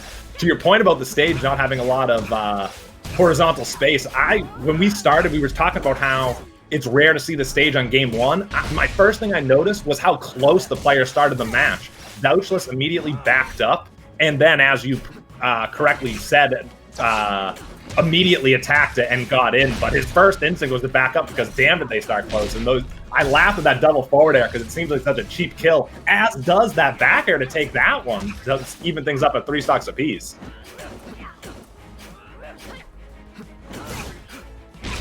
Paikor whiffing that up special, or at least not grabbing the ledge through it. Got the sword, thankfully, on Douchlas. If that weren't there, I think Douchlas would have got the down air and the stock. Trying to slide off with a down air there. Command grab, down throw, down air, back air off the ledge. Douchlas is going in right now. He's looking strong. Nice charge in the up air, then a charge super jump attempt, but a whiff, a little bit too far. Oh, the spot dodge! Oh, the spot dodge back throw. I would have loved that forward air as well for Douchlas, but no, it's a charged up air that gives Douchlas a 2-stock lead.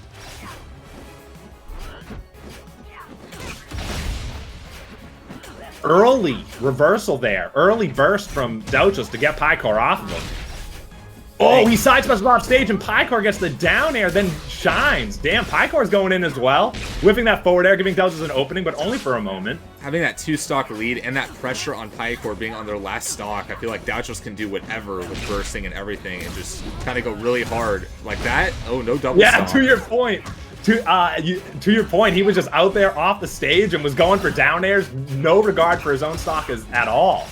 Big charge forward air and a spark right to the platform, which I really like that use of spark to get to the platform. Paikor nailing the very tip of that up air, now running away, giving as much space as possible, giving up stage control. They need to stay alive, because in Orange Band, that could be one fair. One forward air and Paikor is out of this game. Another early burst away there for Douchlas, but it is paying off big time with Paikor already in that red knockback band. One more up air, trying to seal with just one more. Is Douchlas looking for it? Not yet. Paikor gets a swing of the sword and a projectile to connect. Hitbox that knocked backwards. One dare to take that. Ooh, and double side special. Now Douchlas, I know, is probably going to play a little differently now. Running away, not jumping. Trying to keep that space. Try to wait for Paikor to whiff punish something, just like that down air right there. Yeah, now he's completely changed his playstyle down to his last stock, just kind of waiting for his opening, and there he gets it. Forward air, already out halfway to the blast zone. Douchlas takes game 1. The punch. See, even though that game still ended up being really close, that Paikor can still make that upset, that comeback. Yeah, I would not count Paikor out of it, but to the point that you made earlier, Douchlas really was playing with his food up 2 stocks, or 3 stocks to 1, a 2-stock lead. But it is he did calm down, take that final stock, and comes out on top over Paikor.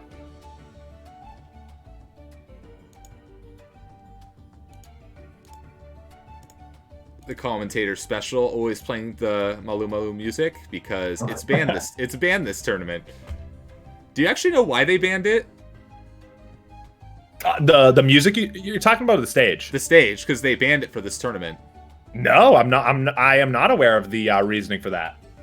I think it's because yesterday during the stream a player stalled on it, but I don't think that had to do with the stage at all. So I'm actually not sure. Like I said, so before I say what I'll say next, I don't know the reason. I don't know why, but if I had to guess, it could be that it is picked so infrequently. Like, it really is picked very, very rarely. And when it is picked, we all kind of laugh about it. We're all thinking, like, oh my goodness, how did this Zurong player let this Erda player take the Malu Malu? What's going on? So chat's educating me, saying, let's see, it is banned because of knockback issues with the new bans. Yeah, the stage hasn't been tuned to the new knockback bans yet. So I guess maybe it just kills are too early. Maybe the stage is too unfair for certain characters versus others. Yeah, that does make a lot of sense to me. Think about, we just saw Erda get a couple charged forward airs in that last game. Imagine one of those on Malu Malu with the new knockback situation. That could be scary. I understand where they're coming from.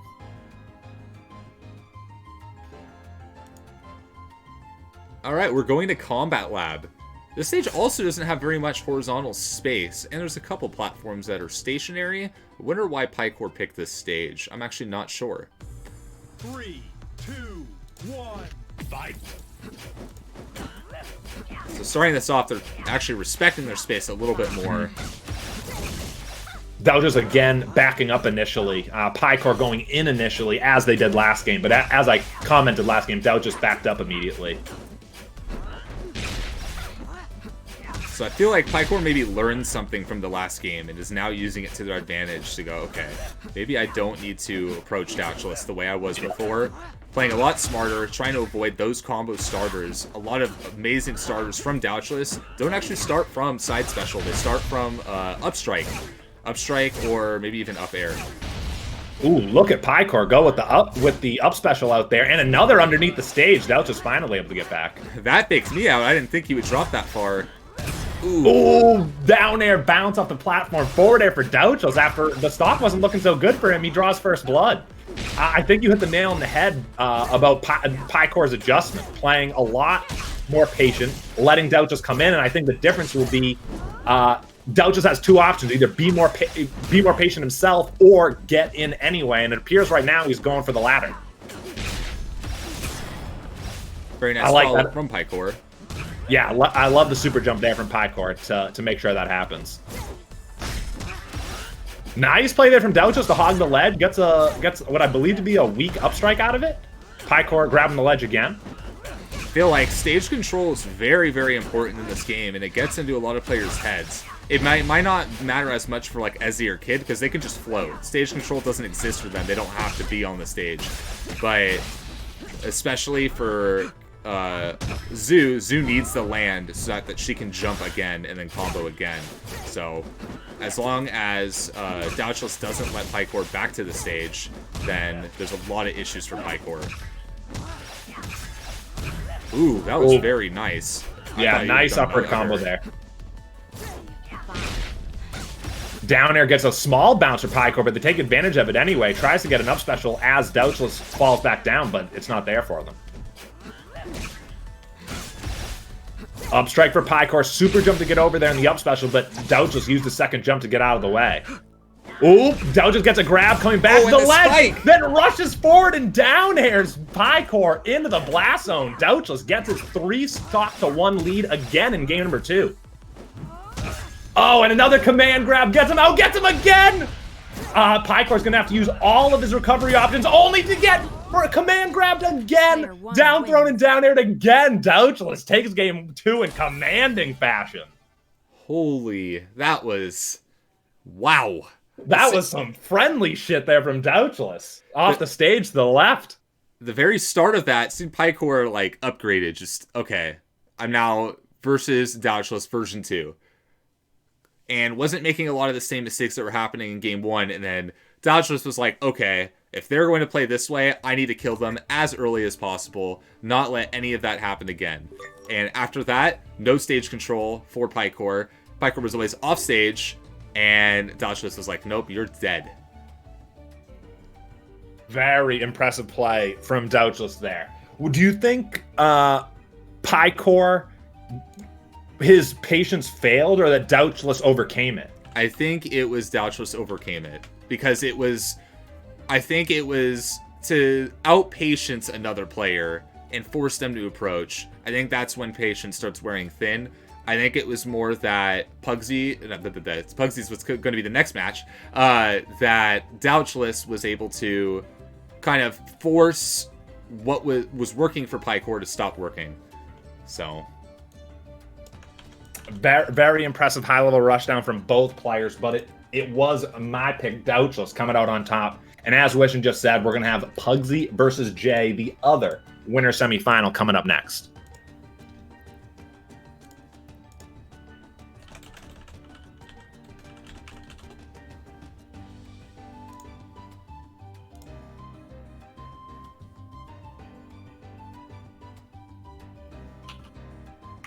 Wishin, who said Zana, you or me? It could have very well been me.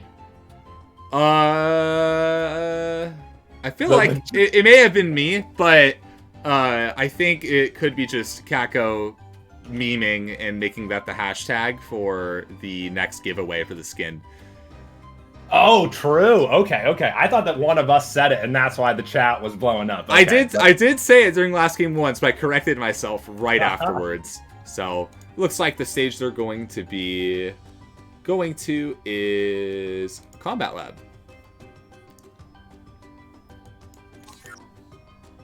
We need to lend Jay our energy here.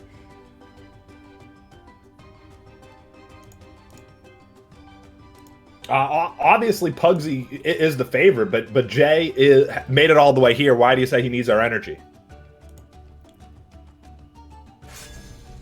Because I think I always like rooting for the underdog. Yeah, that I think most do. I don't see very many successful Ezzy players anymore. Or is Jay Ezzy? Did I remember right? I think so. I'm going by the graphic as Ezzy, but oh yeah, it is on stage as well. Ooh, we got a couple of beautiful skins for this game. Pugsy on that beautiful golden Zurong, and Jay on the beautiful Founders black and blue Ezzy. You'll love to see it. And if you want one of those black and blue skins, you get them for every single character in the game. If you go !Kickstarter and donate to our Slacker, you'll be able to get access to the game and the private alpha. So Jay's starting this off, trying to play very patiently, because I feel like he knows how great of a player Pugsy is, and trying to kind of keep that space. Ooh, not dropping through and doing the aerial that he wanted to. He got stuck on the platform. I can relate to that. Wow, I really appreciate what Jay did there, reading his book while waving side to side in middle of recovery. That's a really funky way for Ezzy to read her book I've never seen before, and there he goes again. Gets the close range projectile, easy up air follow-up. Pugsy, yeah, Pugsy did get debuffed, then used their burst, but Jay just kept the pressure up, got that up special, and took the first stock, but Pugsy very quickly evens things up at 3 stocks apiece. Pugsy debuffed again, but doing work on Jay regardless. Jay's playing very smart here. Getting that shield bash, it's always hard to see because there's no like indicator really. When you get a shield bash, it's so fast when it launches the other player, and you have to react immediately. Nice charged up air there from Pugsy. Taking a page out of the Zana's books. Jay forced to use their burst for it to not kill off that upper blast zone. Jay now in that red knockback band. Pugsy gets a down air into the super jump up air, and that'll do it. Pugsy up 1 stock. Oh, and immediately gets an approach off the Angel platform, is going in again.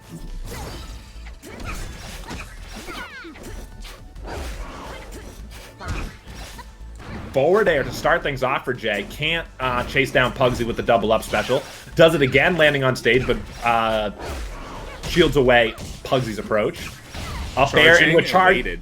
Yeah, did wait. Jay once again forced to use that burst just to avoid getting killed off the top. Barely misspacing that down air to continue that combo. Low health, one more hit, and that could be it for Jay. I love the timing of using the side special there from Pugsy, waiting until he didn't use the platform to gauge where he had to be. He just jumped and then side special, hitting Jay off the platform. You love to see it. Side specialing Jay off the stage here. Pugsy up 3 stocks to 1, looking like he's going to take this handedly. Back air into the suck from Jay. Pugsy in the second to last knockback band, nearing the final red one. He's in it now, having to force to burst away after getting hit and debuffed. That's the second time this match that Pugsy has used side special, gotten to the opposite side of his opponent, then sparked to cancel the end lag, turn around and attack again. I love to see it. Ooh, getting that special there. So, can Jay actually take these last 2 stocks? That down air barely misspaced, and that could have ended the match right there. But Jay still had their burst, burned the burst. Okay, I was seeing a good combo. And a kill! Wow. Last stock! Yeah, that was certainly what Jay needed there. Pugsy quickly gets the up air to take that game 1. Jay had during that tremendous stock that Jay took from Pugsy, I believe a 0 to death, if not close. There's a moment on the platform where Jay had it was on the left side of the right platform. He had a moment to try to punish. He whiffed it, but he just kept the pressure on and got that kill just as cleanly. I thought that was going to be the moment that we pointed at and said, if he got the combo to start there, maybe he could have taken the stock, but he whiffed it and still took it. Tremendous final stock, but it was still Pugsy. His lead too big to overcome, who takes game 1. I'm surprised how close that was, especially with Pugsy getting into Jay's head for stocks 2 and 3 from Jay. I think Pugsy was starting to figure out what Jay was doing, but then Jay got those really nice combos into a very strong kill move, getting it down to the very last stock. So it looks like we're going to be going over to Platform Alpha for the next stage. To your point about how close that was, I think that if Jay had more health and Pugsy needed to get a combo before killing, it would have gotten even closer, even scarier for Pugsy. But Jay was already in the red knockback band, making that combo that they pulled off even more impressive. But it was easy for Pugsy to overcome. All right, here we go. Into game 2, Jay immediately retreats off the ledge, but tries to come back and get some stage control. Does successfully, and the first approach. So looks like they started off the neutral. Now they're going to try to play a little bit more footsies again, try to get a hit in. Jay's actually getting a couple pokes and is starting a combo. Can't finish it. Force Pugsy to actually dash upwards from leaving that little mine there. Wisha, could you change the scene for the stream, please? Oh, did I not change it? Oh, no. That's all right. You got a lot going on. There you go, chat. You got it now. Ooh, nice up air into a slightly charged up air for Jay. They draw first blood without losing much health at all. Jay staying in shield there through multiple forward airs. I expected the grab to come out. Ooh, the suck from Jay actually brought Pugsy's sword into them. That was interesting. That's usually what happens when you use Kid 2, use that gravity from above against Zoo. It's not always a good idea because that up air gets pulled into you. So always things to think about with the gravity mechanics in this game. Ooh, Jay starting it off with a shield bash and then getting nearly a combo up at the top. That was very cool. Big meaty forward air there. Ooh, Jay correctly predicts that Pugsy is going to retreat to that platform. Gets the big projectile. Up air onto a debuff Pugsy, but unable to get that final strike. Oh, Pugsy tried to take the stock if it were not for the burst from Jay. Get off me burst. Very helpful, but seeing soul points to red health. They could end this stock one more hit. Oh, barely misspacing that up air, and then that might be it. Sends one of the projectiles back, does Pugsy, give him a little opening. And now both players in the end game, but Jay still on their first initial stock. landing that side special on that soul point. Refreshing Pugsies. He's got 3 again. But this should be an easy moment for Jay to take that stock. Big projectile. That won't do it in itself, though. And Jay unable to follow up as it had so much knockback.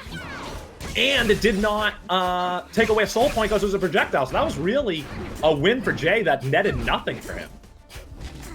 I think what he was trying to do is bait out the above the platform with the projectile so he can attack from underneath.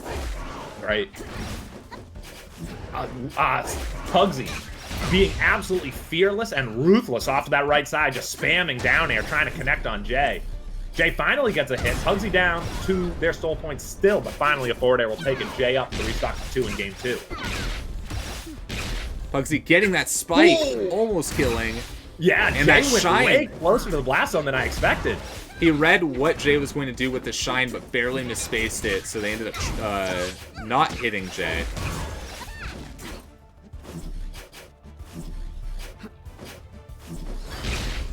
Nice Down timing. air? Oh, Pugsy actually did connect with a bat there. I thought he timed that perfectly to get drop down after they had left the area.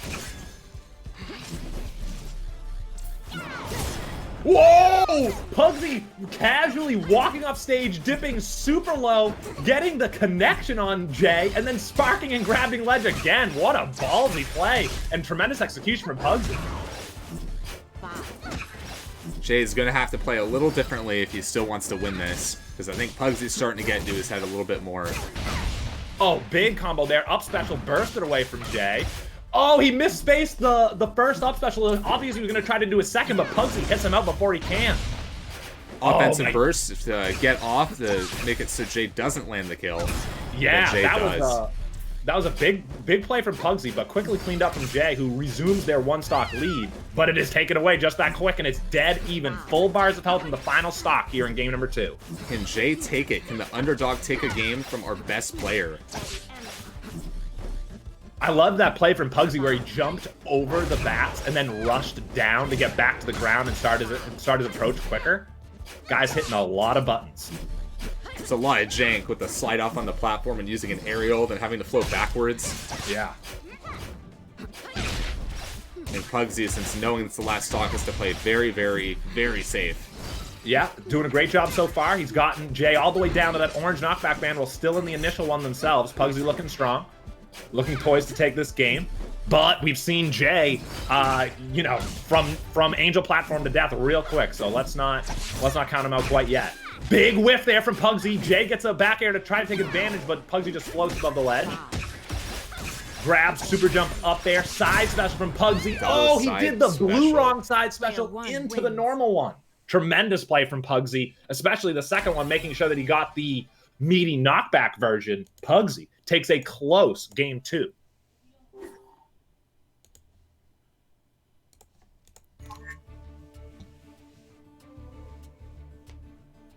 A lot of crazy play. I wonder if Jay is going to be able to make it back through loser's bracket all the way back to Pugsy, and maybe we'll see a grand finals reset or maybe another player like Douchlas or Paikor. Yeah, I wouldn't. Any of the 3, I expect Pugsy to reach grand finals from winners, but any of those 3 players you just mentioned, I wouldn't be surprised if any of them meet him in grands.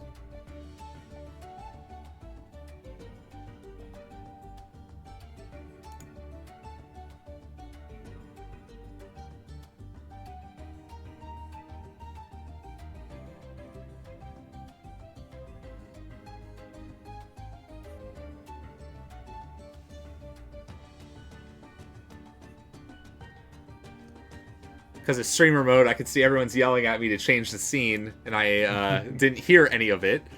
Yes, that's why I spoke up in here, because I've been in your shoes. I've been doing both, not had the scene. You don't hear the pings because you're commentating, so I had to step in, but I don't blame you at all, and we got it fixed.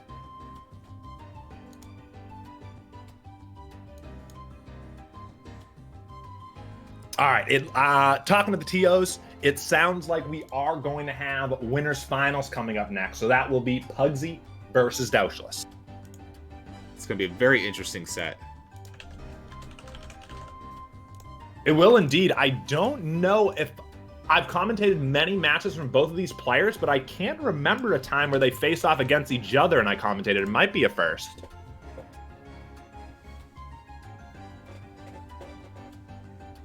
All right, looks like this is also best of 5. That's right. We're getting to the good stuff now. Winners finals coming up. It will be a best 3 out of 5. And as we were just saying, 2 of our best players going up against one another. Pugsy versus Douchlas. I'm interested. I'll be interested to see Pugsy's character choice. I feel like it's going to be an Urda Ditto. It could be. I also wouldn't be surprised if Pugsy is fearing for his winner's bracket run that he may go Ashani. And we just saw him with the Zurong, so I wouldn't be surprised to see any of those 3. I feel like whenever I see games of where Pugsy is winning tournaments, he does throw Kid in there. I feel like Kid is probably the character he feels the most comfortable with, but I'm not certain. Let's see. Oh, are we changing what game we are streaming here? Okay, yes, we're going to not do that one. Which bracket is that? Which part of the bracket? Are we going to losers quarters? Okay, we're going to do losers quarters. We'll come back to winners finals later. Okay.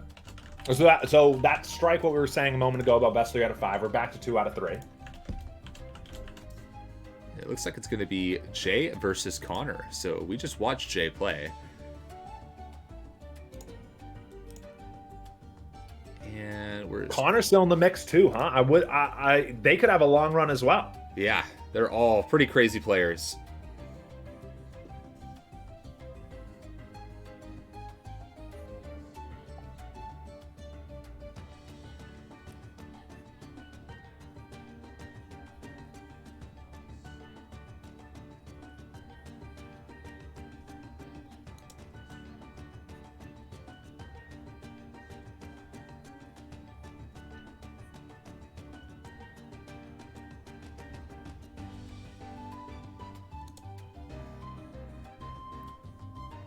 I have so many pings. Saying change the scene? Yes, it's in DMs from people in the group chats and in the server. Give the guy a break.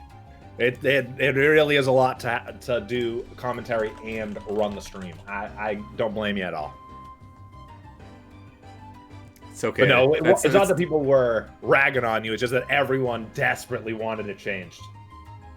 I think that was first time I've made that mistake, at least for that long. Generally, if I miss it, I miss it by like a second or two. But that was like... I've missed entire games to the wrong stream. I'm on Team Wishing. Okay, they're picking Platform Alpha. Oh wait, oops. CONR didn't join yet. Gotta end that. All right, hold on. 3, 2, 1, fight!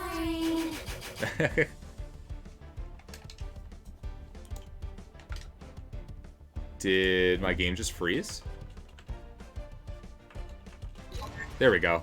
It kicked me out. All right, now we can start. Now we both have both players. Sweet.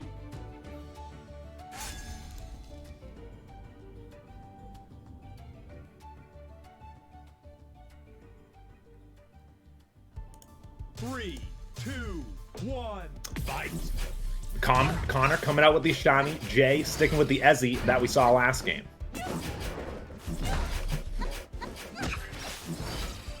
I think that was the most strategic orb I've seen Jay lay down thus far, and it does work. CONR walking right into it.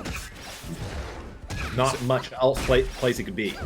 CONR is a player that I do think is very aggressive, loves rushing you down, going in. So I'm curious to see how Jay plays this, because that's kind of how Pugsy plays a bit too. So Jay might actually do well in this matchup. But so far, it looks like, ooh, CONR tried reading and doing a grab. Maybe that was supposed to be a jump and some kind of aerial, but just got stuck. Down air to the upside from CONR, and that surprisingly kills. Jay floating right over that down strike from CONR. Now starting a combo of their own. Forward air. Then he forced CONR to stay up in the air by throwing out the big projectile, but CONR is able to get over and get back to stage, and now starts a combo of their own. Up special into another and nearly pulled out a third if it were not for the burst of Jay. Like, this matchup's probably one of the hardest for, ooh. Can Jay make it? That was interesting. That was, but the double up special is enough. Down air from CONR sends Jay right back where he came from. Forward strike, up special, and that's going to do it too. CONR up 4 stocks to 2 to start this game off. And is beating up Jay on the ground now. Look at him go. Down air and up special. It's the whip down special that finally stops CONR's advance. I think compared to Zoo's really good at hitting characters that are above, as opposed to Ashani, who I feel like does well in neutral. Probably has one of the best neutrals in the game. And considering how Jay has to float and get near, CONR can just do a combo on the ground, then up in the air. I feel like just up special to up special is just so strong with Ashani. We're already 3-1. Jay has to pull something out. You are exactly right about up special, spark up special, extremely potent. And one day we're even going to get to the point where people are doing 2 up specials and then doing a charged up air or down air, or doing the charged up air or down air right after the first up special to not have to deal with the lesser power of the move for doing it twice. Like, Ashani's a strong character, no ifs, ands, or buts about it. Down tilt and up special there will take it for Player CONR. 2 wins. So Jay has to pull something out of his witch's hat here. He wants to win this. Yeah. I saw a lot of smart plays from CONR there, jumping over projectiles, using rush to get back down to the ground. I mentioned that Jay put him in a horrible spot, forcing him to stay above the ledge, using that giant projectile, but they were able to recover well. Jay is doing work, but CONR is just too much to handle, it seems. Oh, what happened? Where did both our players go?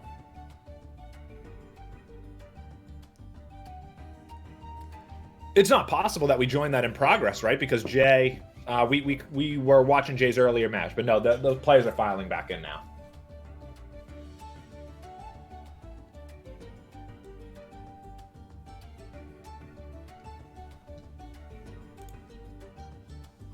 It's going to be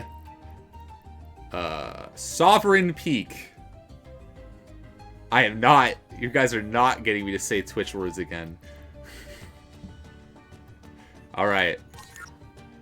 So now we're going to a stage that's going to give Jay a lot more space and room. I think a lot of players, me included, we like picking Sovereign Peak just because there's so much room for us to kind of give space and think about what we are doing or ways that we can bait punishes. Ooh, Jay going kid. Yeah, Jay switching over. Maybe he's thinking the same thing we are, that he's going to pull out something a lot different this game if he wants to take game 2 and keep this series alive. But CONR, apparently no stranger to beating up kids. Oh, especially my kid. Up special from one side of the stage there to the other from CONR. Down air.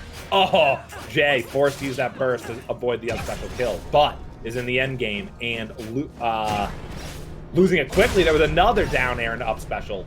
CONR takes the first off very quickly. And immediately starts a new combo, does CONR. All right, Jay gets an opening there as the side special from CONR with. Oh my goodness. I think that was a good burst from Jay. I feared for his stock if CONR was able to keep going with that combo. Oh, that super jump into down air from CONR was so awesome. I would have loved to see him follow up on it. I'm trying to figure out what Jay is thinking and doing. As someone who is a kid player, and this is the matchup I've played more than any other in the game, that flamethrower was actually very nice to use, but barely missed. That probably could have taken that stock. So Jay could still come back with this, but Kid does get comboed very hard from Ashani. I think Jay needs to rethink his neutral. That's the primary thing here. CONR's going so big on Jay's kid right now. To your point, Ashani having a great combo game against him. Ooh, Jay barely missing that up air. Yeah. CONR getting burst. So many openings and follow-ups off that down air off the stage. There it is again.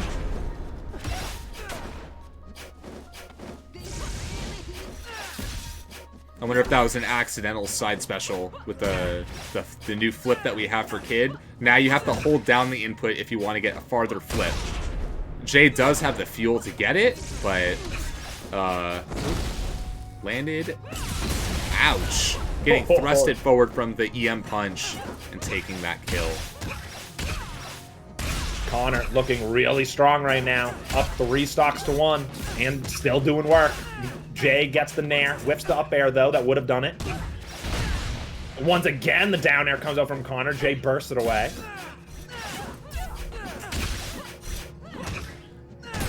Falling there into up air works for Jay. CONR's lead is shaved down to 1 stock, but he gets the down air and up special spark into the second. That's and the that end will of the do it. game. 2 wins. So, some notable things I was seeing Jay wasn't doing is he wasn't trying to grab in neutral at all or using shield bash. CONR likes to approach using that down air versus Kid. And if you do get that shield bash, you can just dash forward and then grab a Shawnee, especially at higher band or at the higher health bands. And that could lead to a combo for Kid. So Jay is now knocked out. CONR moves on to the next round. So these were losers quarters, I think. Yes. So now I think we're going to be in losers finals.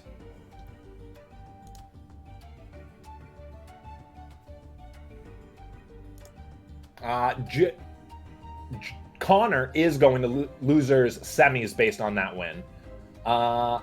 I'm gonna Or losers semis, or yeah. I think the TO is gonna tell me now what's happening because the upper side of the lower bracket I think is not as far along as this side. Yeah, we gotta wait for Bobby and Shep. They are playing in losers round 5 right now, which is the round before what Wisher and I just commentated for you. The winner of that will play Paikor in the other losers quarters.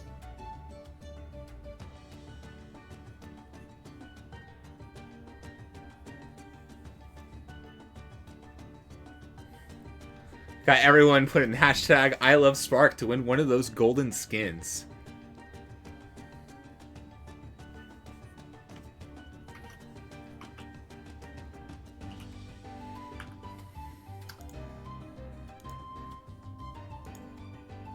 I had to put my name in the hat for one of those. I'd love a golden skin. I'm super fired up that we're making them a little bit easier to get. Up until now, they've been extremely exclusive. I still don't have a golden skin. I've held world records on a lot of the time trials.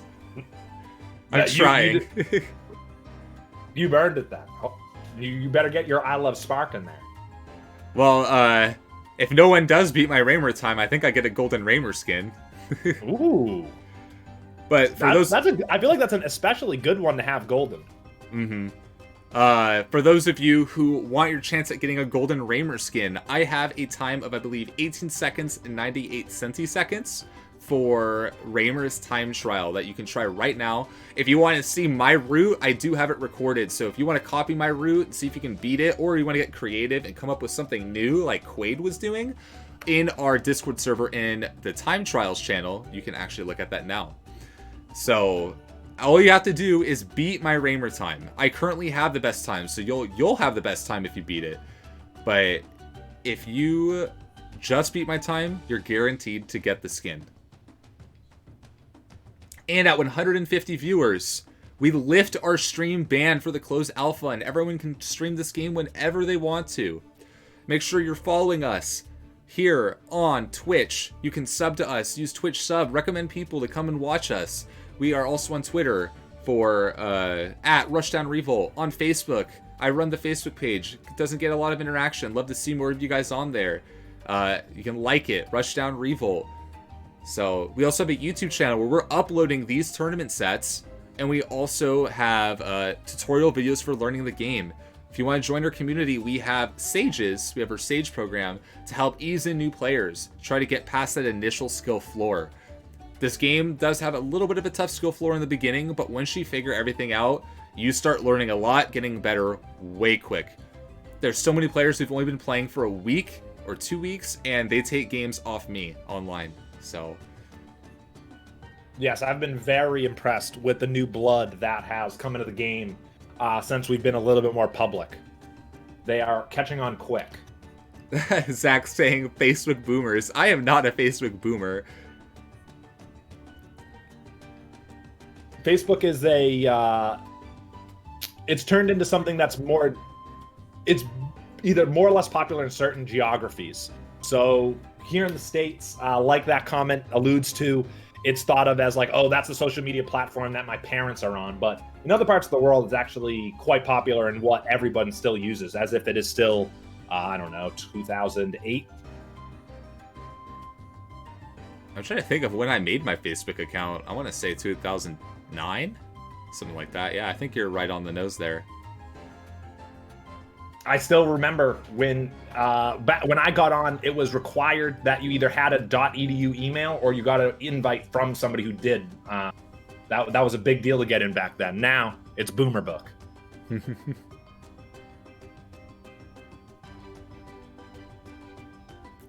I made him. So someone said MySpace. I made a MySpace when I was in elementary school. Then all my bullies added me on there and then made fun of me. And then I deleted my MySpace. I had it for 2 days.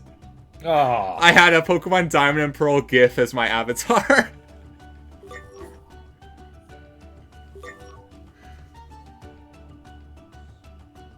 The losers bracket game that we were waiting on did wrap up. Shep overtook Bobby 2-0, and that lines us up for our next game on stream, which is going to be, I believe, Paikor versus Shep.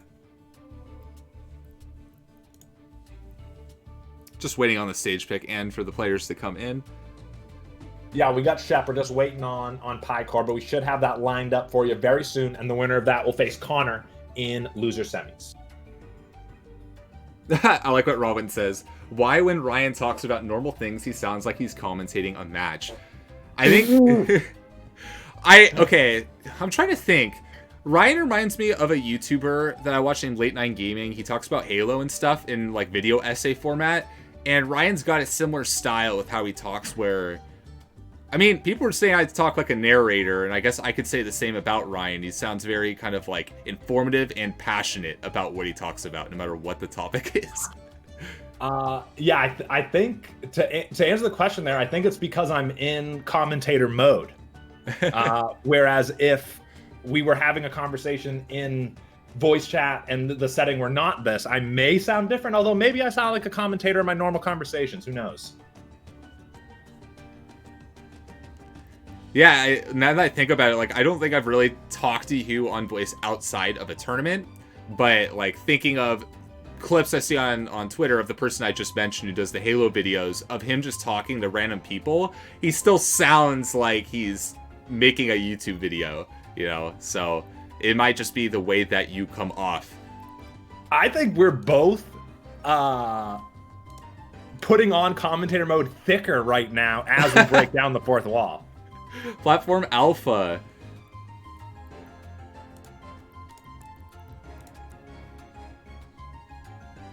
Alright, so let's see.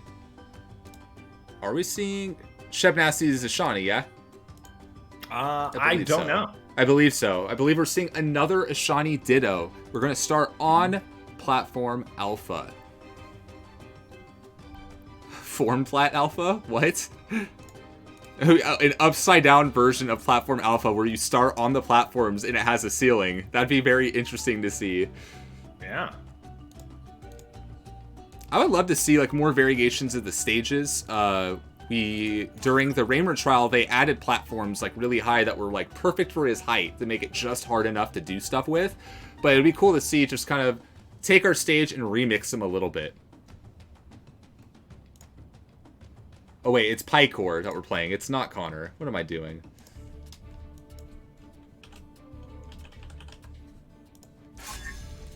Oh, someone wasn't ready.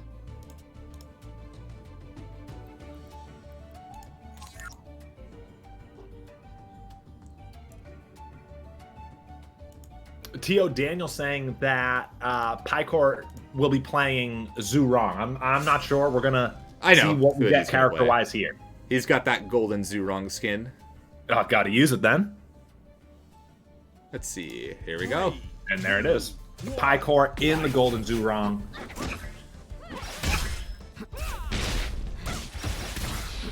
and Shep on the Ashani. My preferred Ashani skin, might I add. Paikor out to a big combo to start things off, getting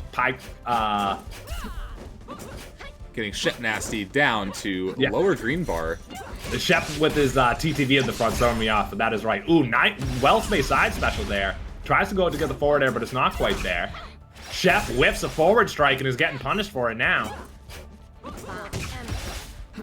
Misspaced up air or down air comes, turns into a grab, and now a bad situation for Paikor. Oh, we're gonna see the combo from Shep Nasty. Get something small out of it, and barely missing that fair. Yeah, I liked the super jump fair there, but as you said, just whiffed. Oh, I feel your pain, Paikor. The new Ashani up air knocked out through the platform stings. Oh, very close. Lots of crazy things. Shep Nasty took that back on endgame. Very good plays from Shep Nasty. Yeah, very clutch. I don't know if they refreshed their end game, but regardless, they do have all 3 soul points right now. The up special through the platform gets the first one, and then a jab and an up air, and that'll do it for Paikor. We're even at 3 stocks apiece now. Ooh, jumping off stage and then side specialing back on is Paikor. Side special with the blue blade is so strong, and one of the most satisfying moves to land with Zurong. Moo was able to kind of fast fall down, predict that Shep Nasty was going to burn a jump, and then was able to do the up special to take him out off that side blast zone. Oh, letting him get back on, thinking that he would be done. Paikor using every single resource he had to get back there. I thought he was a dead man.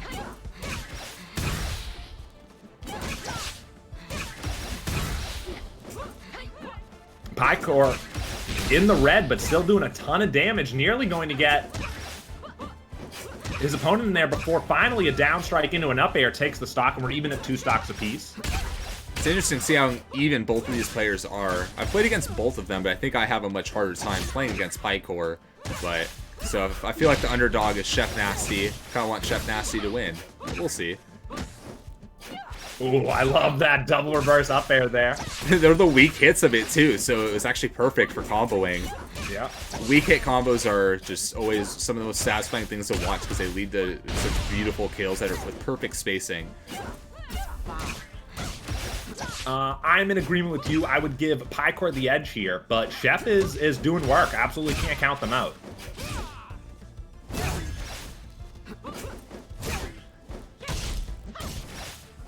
Paikor racking up a lot of damage right now. Unable to get a strong hit, though. Up special puts Shep into the red knockback band. Forced to use their burst knock, get forward aired into the blast zone, but the up special will do it a moment later. Paikor takes game 1 with 2 stocks. Very scary situation for Paikor.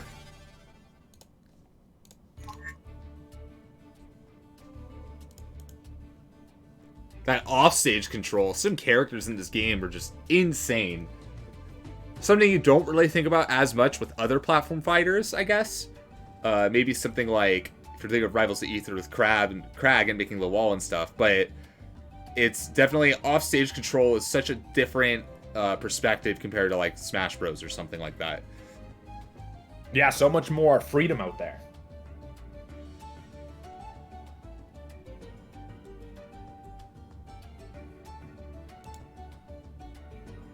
Looks like Metafist dropped into the chat. I feel like I haven't seen them in a while. Welcome to Meta and everyone else who's in the chat today. Happy to have you with us.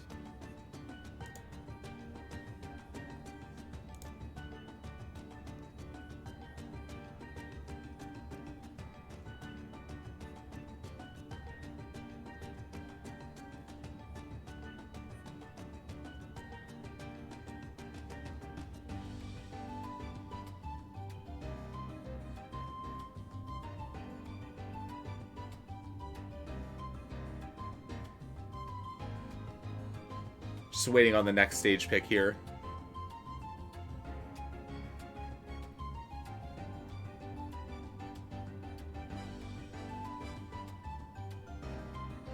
We got a poll in the chat. Who are you rooting for between Shep Nasty and Paikor? This is who are you rooting for, not who's your favorite. So I'm going to go with you, Wish, and vote for the underdog, Shep. Looks like a lot of people are voting for Shep Nasty. Yeah, that like I said, that poll is not who do you think will win. That poll is who are you rooting for. And all but a small handful of people are still in this tournament right now, which means that everyone can afford to root for the underdog.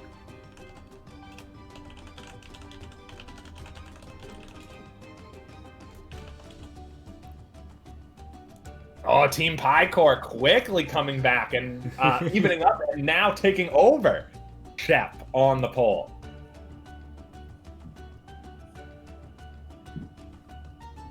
It costs 200 sparks to vote again. Can I do that? Ooh.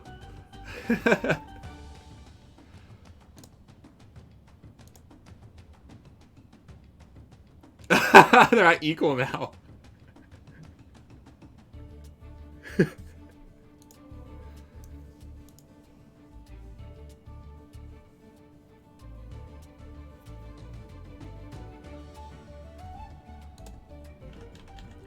Still waiting on the stage.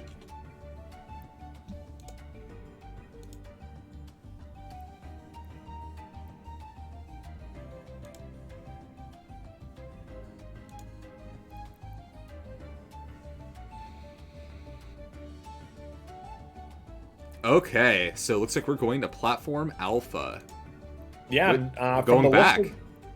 From the looks of it, it seems like that was not a communication breakdown, but actually that the players were taking a while. Took some time in consideration with this pick, but they ended on the consummate, usually the first stage of the play, Platform Alpha. Dang it, it looks like Paikor got a million votes out of nowhere. I think a lot of people are willing to spend their sparks. All right, here we go. Back into it for game 2. Paikor versus Shep. So starting off strong already with both these players. Already an edge situation, making it very difficult to kind of do much more off that. But oh, back air and the forward strike with the wrong direction for Shep. I think he was trying to turn around and just didn't come out. ooh, very late up air, ended up still landing. Yeah, the scoopy up air there. And then hits another one off the back of it. I love that, the scoopy. He really went down there and grabbed it. I liked it. Both players in that orange knockback band now. Retreating back to Small charge stage. on that up air from Shep. I wonder if he could have afforded to charge it up a little bit more, enough to get the kill.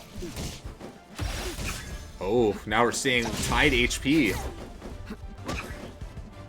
Weak up air there. Can't find the follow-up. Down air for Paikor. The burst comes out too early, and Paikor's taking advantage, but can't get them into the blast zone. There it is. Up air. Paikor draws first blood.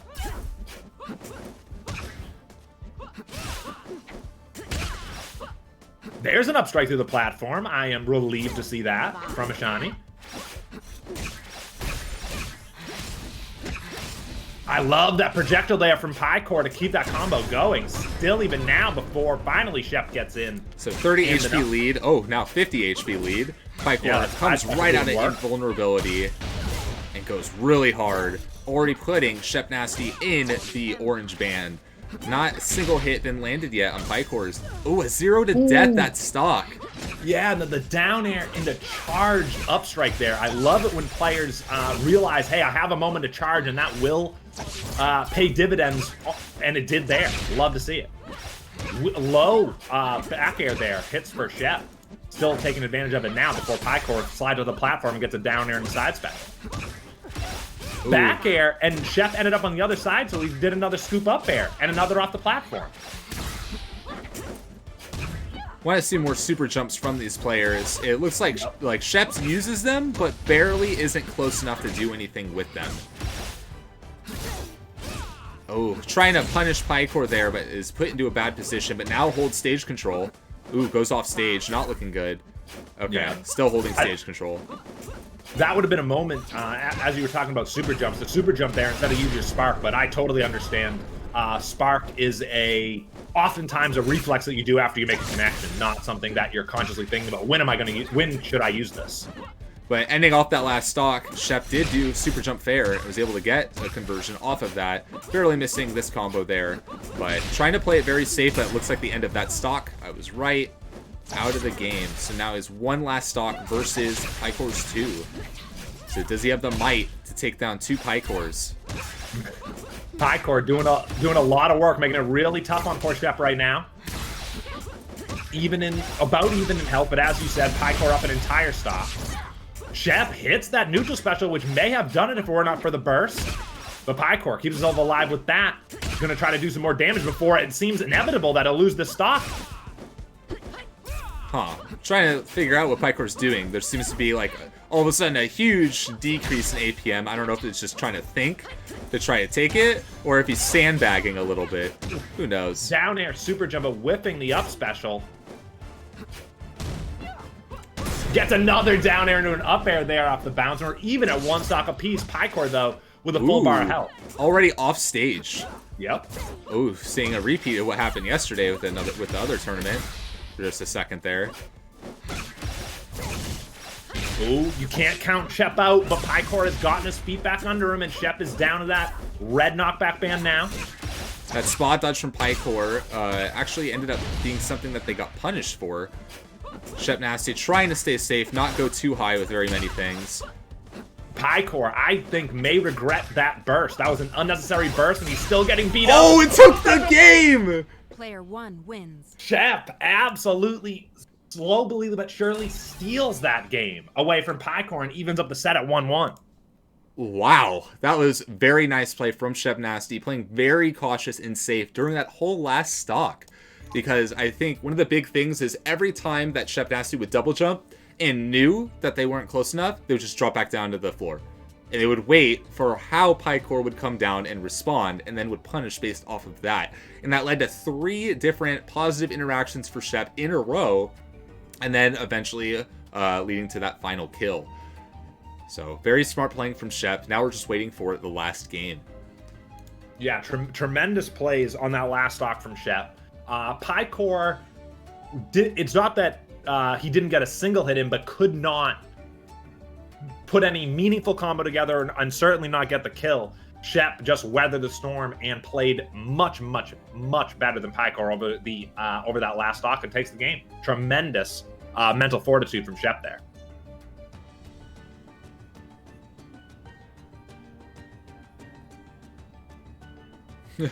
Quaid saying, I'm a Shep simp. Any shimps in chat?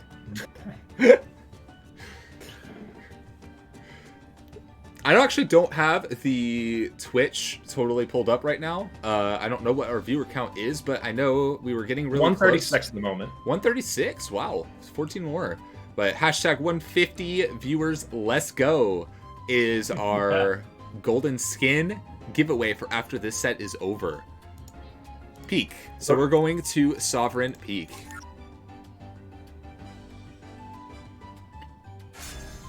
I cannot say that I'm a shimp, but if Shep can take this set from Paikor here, that would certainly put them on my radar in an even bigger way than they already are just for being here. I love how every single tournament there's always some kind of meme or phrase that happens. I would love if the chat started taking that really early and quickly. Yeah, Shep feeling himself after that last game, starting this one off strong. I loved that side special there from Paikor. Trapping his opponent near the edge and then letting it rip. Up throw into up special attempt there from Paikor. Missing the up special though. I think Paikor was realizing that the platforms were kind of a detriment because Ashani can stick under the platform and does really well using up air and up strike and up special. Just chilling under the platform the whole time. So not having those platforms in a way makes it a little bit safer for Paikor to be able to land and have some more variability. And have an option to like do a downward aerial towards Shep and try to get that kill. Yeah. Well, while you were saying how the platforms can impact the game, that's what I was thinking about is the Ashani can use them as shelter as well as setups. So definitely, or very possibly what they were thinking of choosing this stage. We're dead even right now at 3 stocks apiece, and both fully players charged in orange up knockback strike. and Paikor charging up that up strike. You guys know I love to see that. Taking the stock and takes the 1-stock lead now. Oh. Those, Paikor maybe back feeling it again.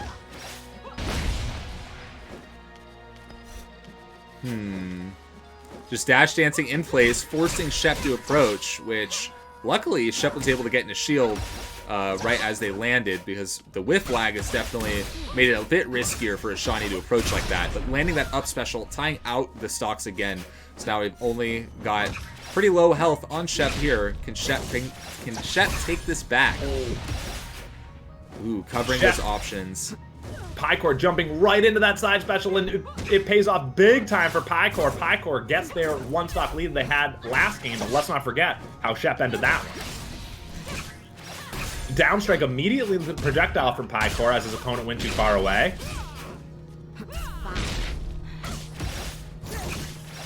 Up strike, up special, and tries for the shine, does Paikor. It just misses. Shep's not doing a lot of the kind of patient playing that they were doing before. They're just jumping in and doing an aerial, and they're getting caught every time. Yep. That should be it. Yeah, Paikor Player regains two his wins. footing, takes game 3 quite handily. It was actually it looked very similar to game 2 when it was 2 stocks to 1, but Paikor this time doesn't let his foot off the gas, takes out Shep Nasty, and is moving on. I think the big thing there was just Shep. The Paikor was in his head, and Shep, I guess, forgot what they were doing during game 2.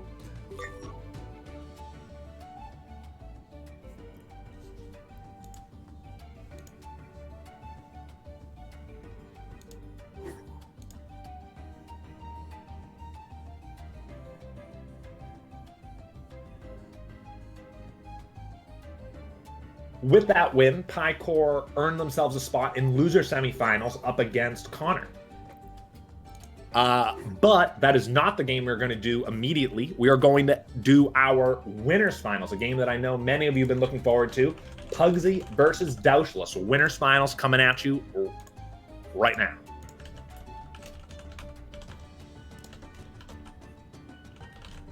All right. So I don't know who Pugsy is going to go, because they've changed characters a lot, but I know Douchlas is probably going to be Erda. So we're going to see the legendary Dave on screen. We have this as a cute little nod to our community for kind of a random character, unknown character. So until I get confirmation of who Pugsy is playing, we're going to see Dave.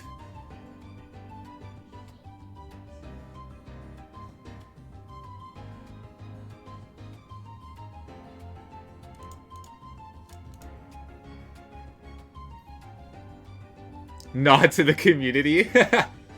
We need Dave.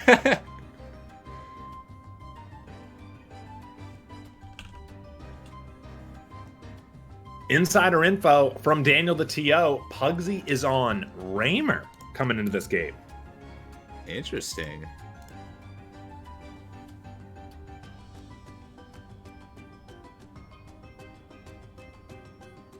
Pugsy privilege, he gets to play Dave. I would love a joke character, it's just a basic human with no abilities, just a standard Shoto fighting style, kind of like Dan or something, and just barely hits any damage, but just kind of like that joke meme character. Maybe there'll be Iron Man stream community events and stuff like that. That'd be funny. Yeah, you could do bot versus bot of Dave.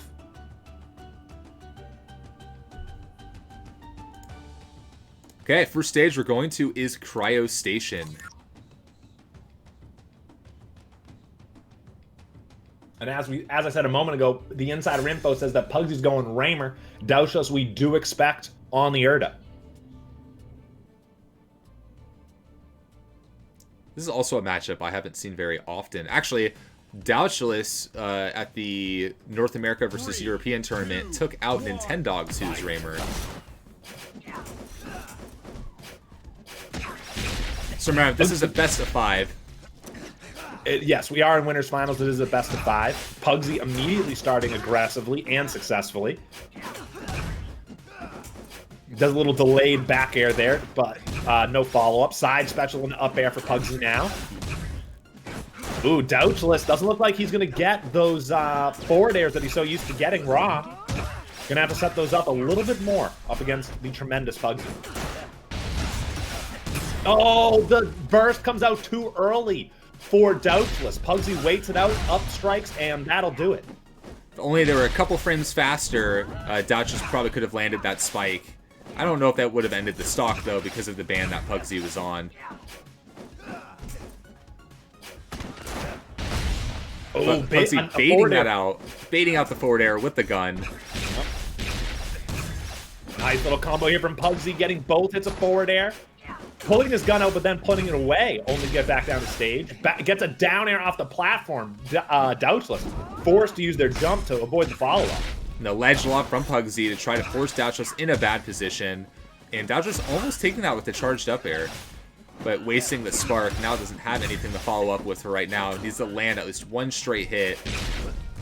But taking that stock. Yeah, Pugsy gets the sneaky nair there and is up 4 stocks to 2 to start this game.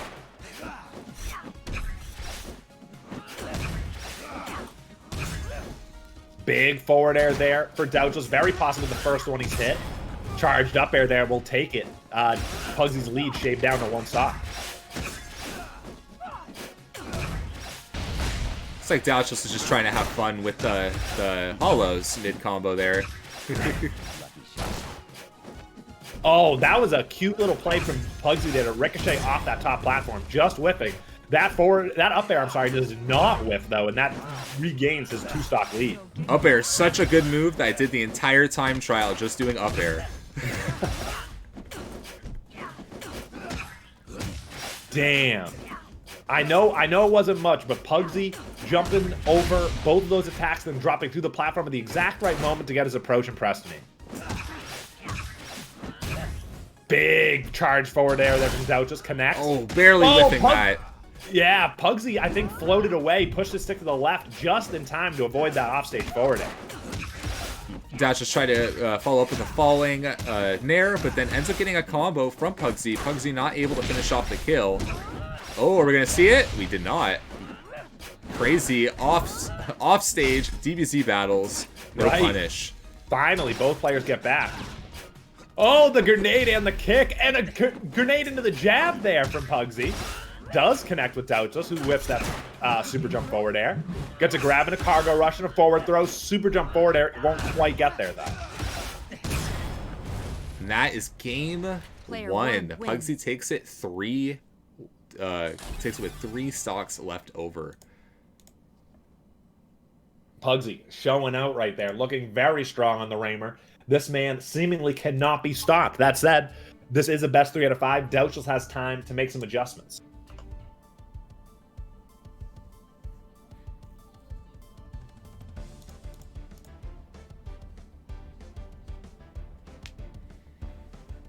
Looks like we only need 6 more viewers before we hit that 150 goal. Yeah, we only need a handful more to hit that goal of 150 concurrent that unlocks streaming the alpha. So send out a tweet, tell the friends that you play Platform Fighters with, hit up your Discord, tell them to come view the stream. We're in winners finals right now. Pugsy versus Douchlas. They're putting on a show. It's the perfect time to let people know. I'm going to do one myself. Let's see. Combat Lab. Interesting pick.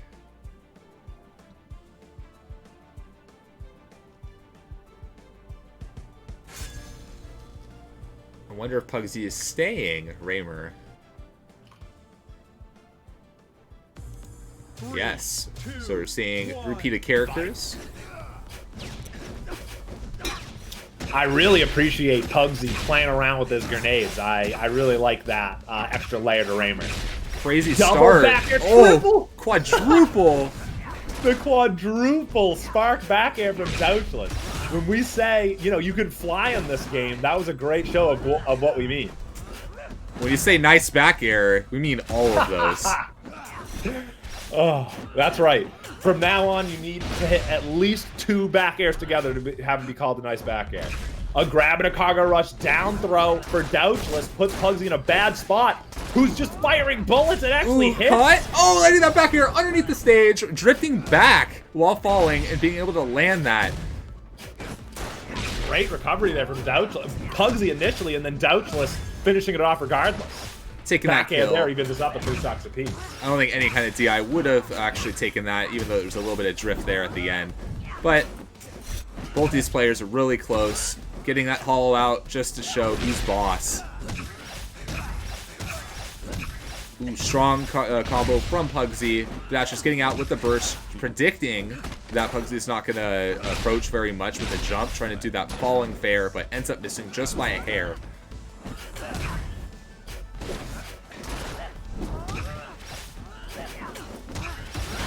Both players in that orange knockback band on their second stock. Pugsy looking for the up air, but it's not quite there for him. Again, playing with his grenade. Shield bash goes through for Douchlas, and Pugsy gets the up air through the platform to take a very slim lead. Douchlas is the nair, and then I believe that was a botched super jump where he jumped and then sparked instead of everything together.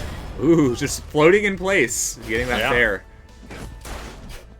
That evens us up perfectly, just for a moment at 2 stocks apiece. Ooh, nice Sends reflect the there. projectile back to Douchlas, missing the follow-up though. Reverse, hit a back air into a cargo rush. Douchlas being so ruthless off stage right now. Is able to get back though. And still didn't utilize burst at all. Was able to survive from that entirely. Right. I think he was able to do that because Pugsy hit him at some point in there. Yeah, Pugsy saved him, and that stomp actually takes the kill. So now we're seeing a lead for Douchlas. That's right, I believe his first lead of the set. A grab and a back throw. I love that rush forward air, even though it didn't hit. Pugsy. Grabbed under the stage!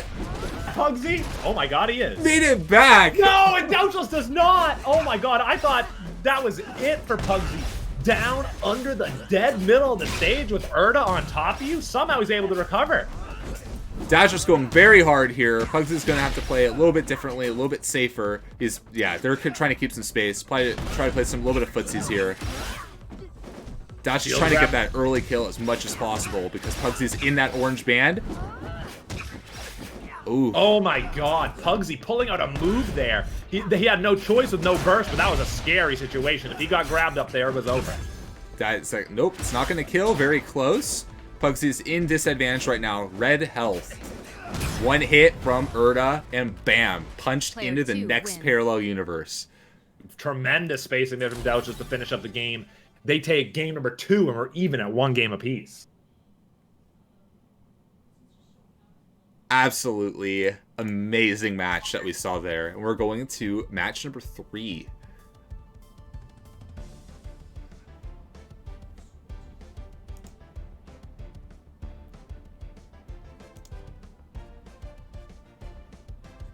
I'm not going to lie. I thought that Pugsy was going to take this 3-0. Very excited to see that Douchlas was able to take a game where dead even. I'll be interested to see if Pugsy changes up his character.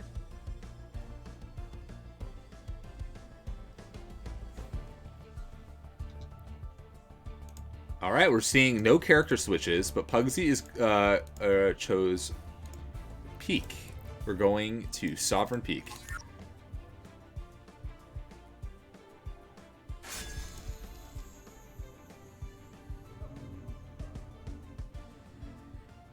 When you turn the music off, there's so much ambient noises on the stage that you can hear that you normally can't.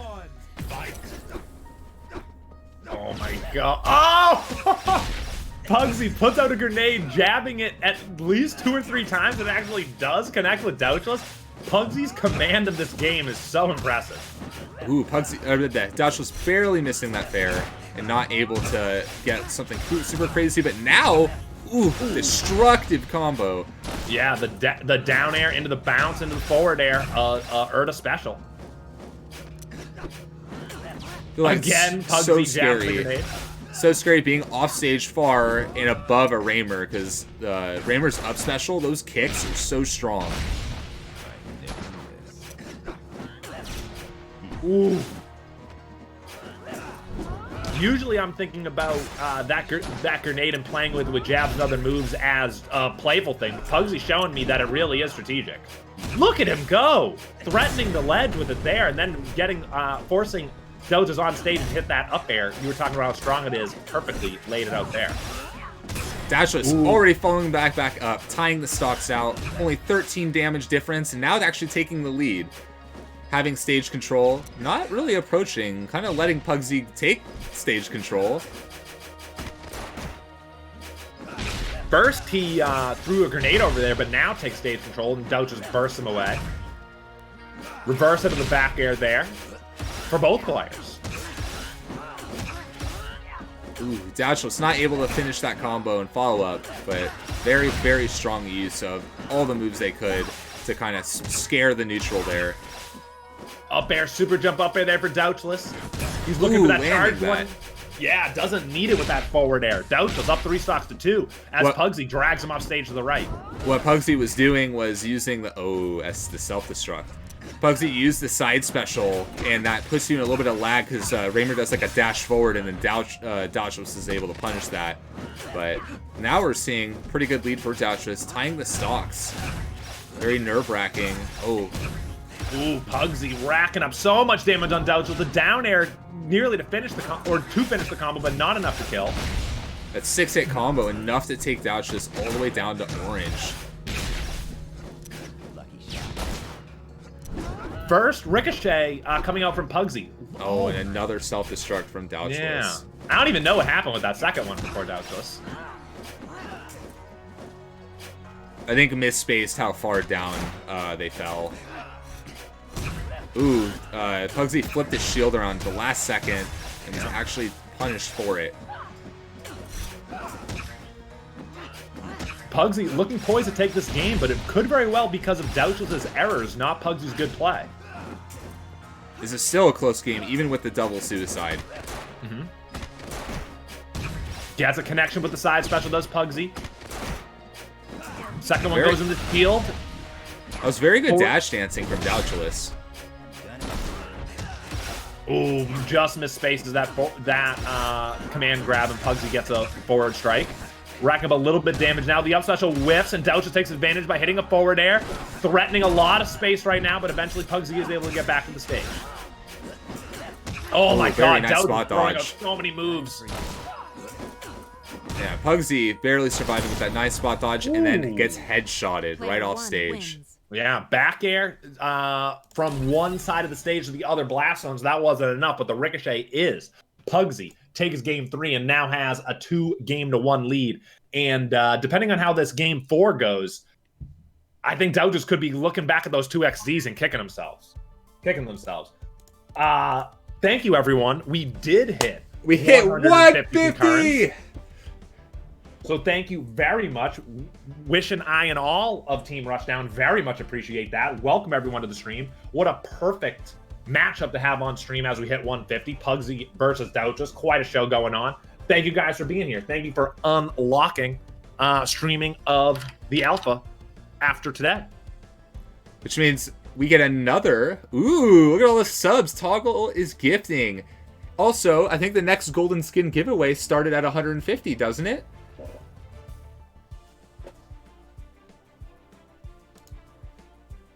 Next stage is Shadowbriar. Let's not make these players lose his momentum. Let's not have them wait. Let's get it going right now.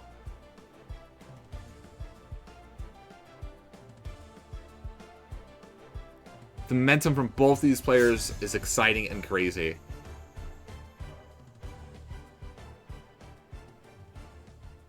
So I wonder why Douchlas chose this stage. Probably the same reason as before. 2, 1, fight!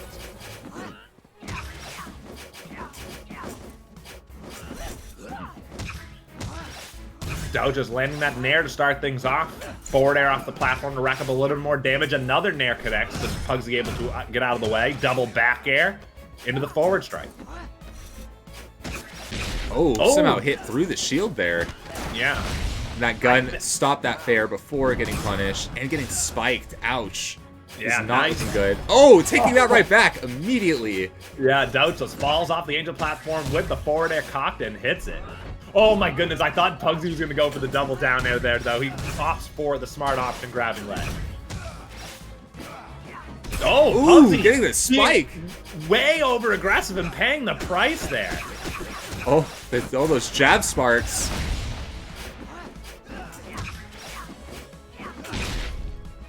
Yes, only the second hit in there does Pugsy into the second where he hit both, and then an up special, even things up at 2 stocks apiece. What a game of Rushdown we have. Very interesting strategy that both these players have. I'm trying to get into their head, and they're confusing me. So Pugsy getting really strong ground neutral combo here, and this could lead to a kill, but decides to go back, throw a grenade, leave Douchlas in a bad position. Oh. This could be the kill.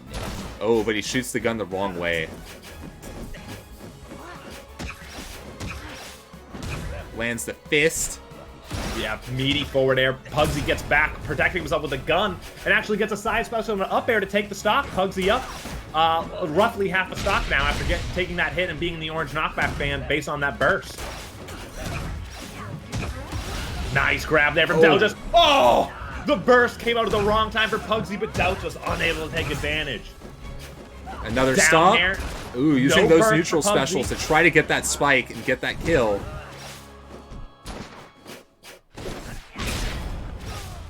Douchlas spending so much time up in the air, threatening Pugsy, and eventually does get the aerial to connect, or even at 1 stock apiece, but Pugsy quickly racks up a ton of damage. But they're off stage in a bad spot right now. Douchlas being so ruthless with those down airs. Up special there, connects, keeping them both off stage. This is nuts. Down air, and they're finally back on stage. Douchlas would have lost if it wasn't for the ASDI, and takes the game. That ASDI saved Douchlas. If you go back and look at the clip, when Douchlas got hit from that down air, Douchlas was able to kind of move a little bit more to the left and barely hit the edge of the stage and stayed alive. Tremendous high-level play from both players there, especially on that dot exchange you just described. What a game of Rushdown we've got going, and I believe we are even at 2 games apiece right now. We are indeed, and this single game of Rushdown will decide the winner and who's going on to grand finals from winner's side between Pugsy and Douchlas. As I said at the start of the set, my money would be on Pugsy, but Douchlas has shown up strong. He very well could have only lost the game previous due to SDs. This could go either way. The ouch in Douchlas. Platform Alpha, and Pugsy is switching to Erda. Interesting. So I'm not surprised by the switch of characters, but I am surprised that it is the Erda Ditto and not either the Ashani or the Zhurong. But here we go. Game number 5, Pugsy versus Douchlas, both on the Erda. We are in for a show. Oh no, hashtag Poggers Peak. Dang it, you guys got me to say it again. So, during the last tournament, I think it was Evil someone was commenting. It was Evil or SSTJ, I think it was. One of them said that it's a tradition that last game has to be an Erda Ditto if one player is Erda. That has happened in the past without there being, you know, this aura of tradition around it, so maybe it's a natural thing. And as we say it, the Erda Ditto begins.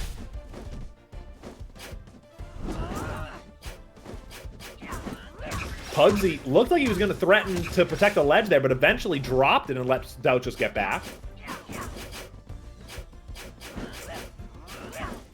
Pugsy's not letting Douchlas approach. Douchlas finally getting something out of it. I think Pugsy does really well with combos and continuing combos, but I feel like Douchlas has so much potential with all the super jumps and kills. Douchlas is really good at landing those powerful moves, but wow, 2 stocks in seconds. Obliterated. Somebody flip that one. Holy, that was a quick stock and taken at a very low, very high amount of health. Tremendous play there from Pugsy. And he can, oh my goodness, if it were not for the burst, I think that forward air may have done it as well. That one kills off the top after a triple kill in only a couple minutes. Yeah, this is a tremendous showing from Pugsy's Erda right now. Clash near the middle. Douchlas coming in with a charge down air, but it's not enough. Pugsy takes it off. Pugsy gets a command grab through the shield, racking up damage. Is he going to do the up throw? He does, into the up special, and then a charged up air. Pugsy four stocks Douchlas for the game 5 of Winners Finals in the Erda Ditto. Pugsy should be Exodia because they just obliterated Douchlas. Oh my god, the second stock that Pugsy took, I think, was the most shocking and impressive.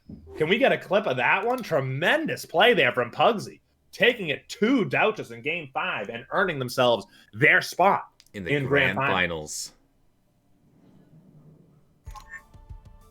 Think about that. We went through 4 games, very evenly matched, and then Pugsy takes out the Erda and quickly 4 stocks Douchlas. I don't know if Douchlas wasn't ready for an Erda Ditto or if Pugsy's Erda is just that good, but what a change of pace based on the first 4 games of that set. Just that good, I would have to say.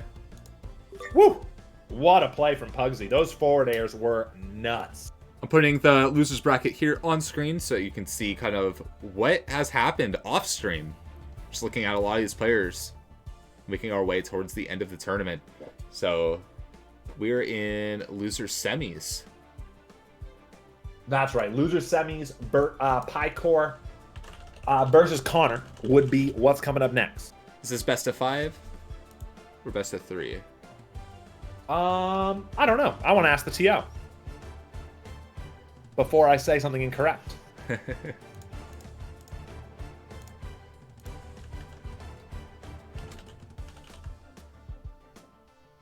It's a best of 3. All right. It is only a best of 3. These players are going to be going at it. I know somebody in the chat earlier was saying matches are boring. They want to see their boy CONR. Well, here you go. CONR, I do take offense to these matches are boring because Douchlas versus Pugsy was tremendous. That said, well, this was towards Shep Nasty and Paikor, I think. I am still offended, but less so. Oh, trust me, when I look back at my old Melee VODs and people talk about how much of a boring fox I am, I'm like, wow, okay. Meaning, you like what you see, or you see what they're saying? I see what they're saying, what people say about me. I'm like, it's not my fault. I'm just like a player that plays patient, but there's only so much you can do. All right, so we're going to Platform Alpha as our first match for this game between these two crazy players, CONR and Paikor. I'd like to know where my game went. Oh, we're already on Alpha. All right. Looking at those two names, I think this is evenly matched. I wouldn't be comfortable putting my money on either. Do you have a strong feeling? I'm not 100% certain with how close with Shep Nasty went. I feel like CONR will be able to take this. Yeah, that is a good point. CONR starting out really strong with the forward strike and a down air. Gets another down air into the up special. Paikor way off stage, but is able to get back. Only to eat another up special from CONR. Ooh. Paikor whiffing the ledge there, but CONR not taking advantage, not ready to in the middle of the stage.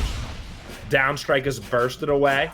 CONR is so fast with that short hop down aerial. It's just in neutral, doing it first frame that you could possibly do it. Does anyone know if he's a controller player or a keyboard player? Down there and up special there. Paikor in that red knockback band. CONR being patient down on the stage, waiting for his opportunity. Paikor looking for the falling down air, and that is what wins out. Weak hit of that side up special, gets another one, but it had to go from one side of the stage to the other blast zone, and finally, CONR takes that first stop. That run off up special has gotten me so many times. It's so easy to clip someone doing that.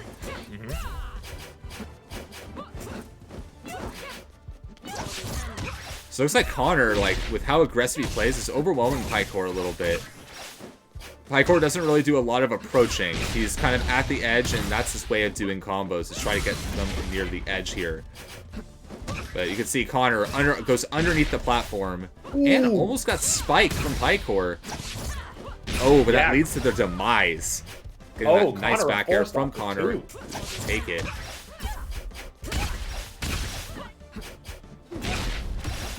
Down air, super jump, up air will finally take CONR's first stock. CONR takes a one. It still has that one stock lead though. Down air, spark, and I believe an up air there just before they hit the ground.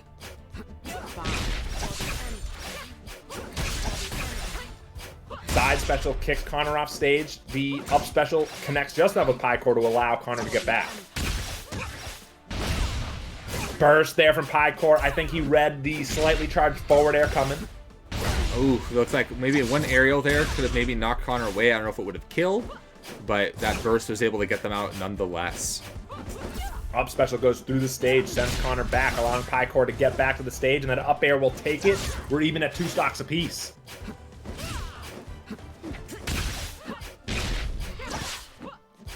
You can see how scared Paikor is. Trying to reset neutral, get some space. That very, very low health here. Yeah, smart. He has to. There was a moment earlier where CONR whiffed an attack, and that was what started off. That's what gave Paikor the opening to start one of his own up after he had whipped his own, might I add. So, meaning, I'm with you. Paikor's trying to slow things down, and when things do, they benefit. Not sure if you noticed when you were saying that, Paikor did this crazy neutral combo, getting CONR down to half health. Just bullet jabs. It's not often that you'll see a jab mixed into a combo in Rushdown. Paikor on that last hit of endgame, but doing so much damage on it. CONR just cannot find this final hit. Finally does there, and it's a dare that would have killed what feels like minutes ago.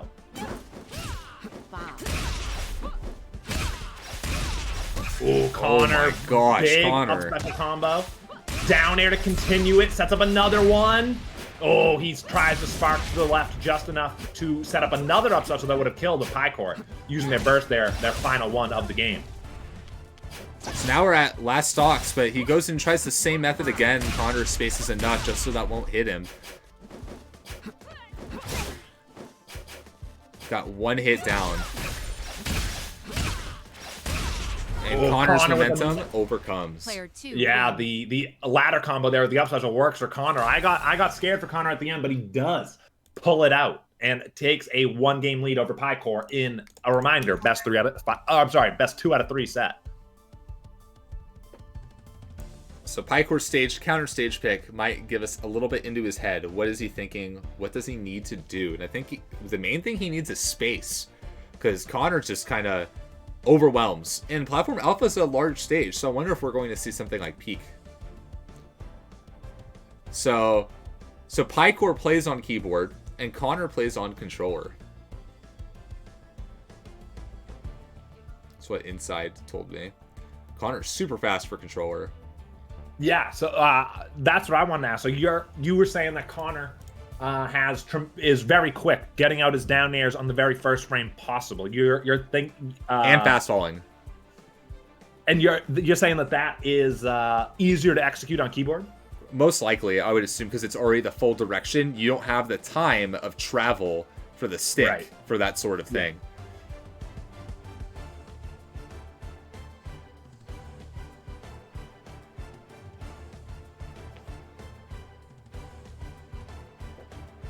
I am, as a GameCube controller guy, I am always shocked to hear that a tremendous player plays on keyboard, but I gotta get that out of my head because a lot of our tremendous players play on keyboard. I can't wrap my head around it, but they prove it day in and day out.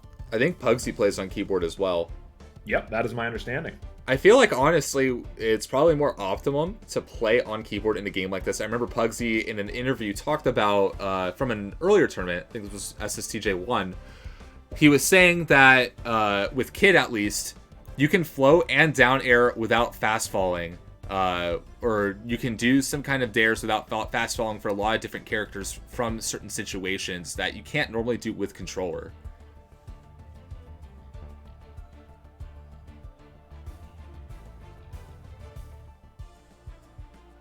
Can keyboard moonwalk? Can it? I'm not sure. I moonwalk using controller all the time. That is very important. If I can't moonwalk, then no keyboard for me. I'm also one of the few players I feel like that uses an Xbox controller. I think most people use GameCube controllers, but I don't want to mix up that muscle memory, so I try to keep them separate. Pugsy saying you cannot moonwalk on keyboard and mouse or on keyboard, so I certainly believe that. I would say platform fighters overall, you are right. Most people are on GameCube, but I think you'd be surprised how many people played this with Xbox and other diamond layout controllers. As I am with how many people play on keyboard. Still waiting for the next stage, Combat Lab, and Ryan Yags, you should read the Twitch chat. I am, but I actually I guess I can love myself for a moment and enter myself. You guys should always love yourself. That's right. That's very important. You're to a degree all alone. You got to love yourself. So, but thank you to all the love in the chat for me. I very much appreciate it. Hope you guys are enjoying the tournament. I certainly am. Oh, hey, we are seeing D4C, Dr. D4C, in the chat. 3, 2, 1, fight. All right, so we're back again. The last game was pretty close, but we had Paikor take a while choosing the stage, picking Combat Lab, because this stage does have a lot of movement, and there's not as much space that CONR can hide underneath for a platform and get those up specials out. But Paikor did kind of adapt a little bit towards the end of the last match, so we might see something much different come out of him.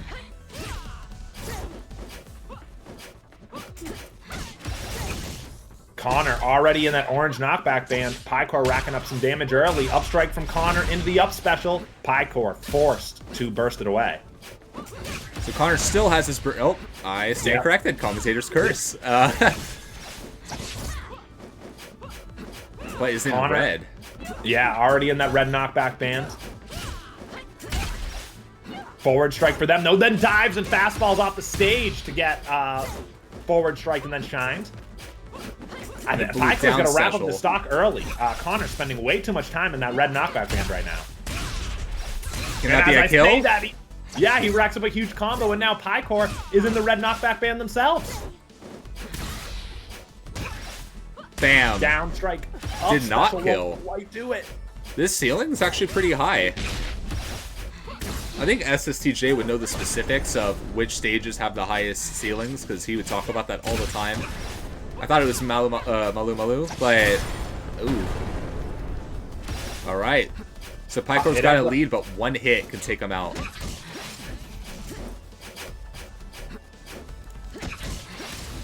Stopping the approach there, does Paikor. CONR gets a down strike and a up special a moment later to even us up at 3 stocks apiece. Oh, big combo there from CONR. Eventually retreating back to stage, though. Ooh. Ooh. Just kind of hit. CONR didn't get very low before pulling out that up special. I think they hit Paikor's head and dragged them back up with that. That was very close. There was no follow-up, but it was just interesting to see that dare to up special. And that killed. Ooh. I wonder if that was just bad DI. You can see Paikor's waiting for a moment, either thinking or trying to figure out what the heck just happened. I don't know for sure, but I actually think what you just said is true. I think DI was poor there. I don't think that should have killed.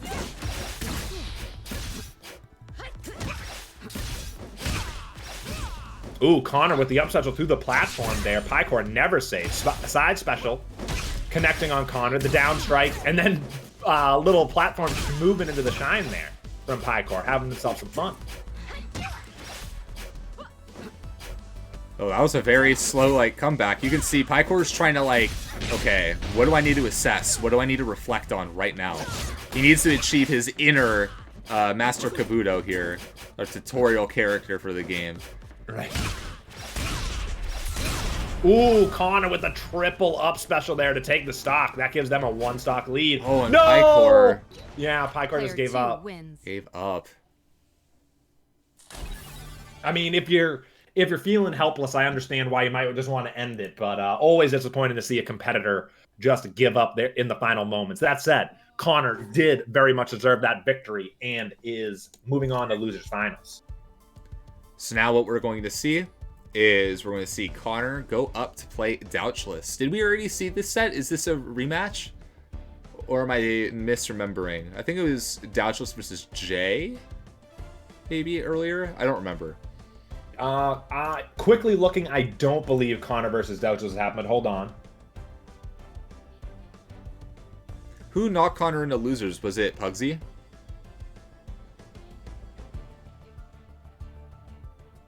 Douchlas did. Okay, so they did play once. I mean, no, that was... wait. Hold on. My brain confused. Let me look at the bracket.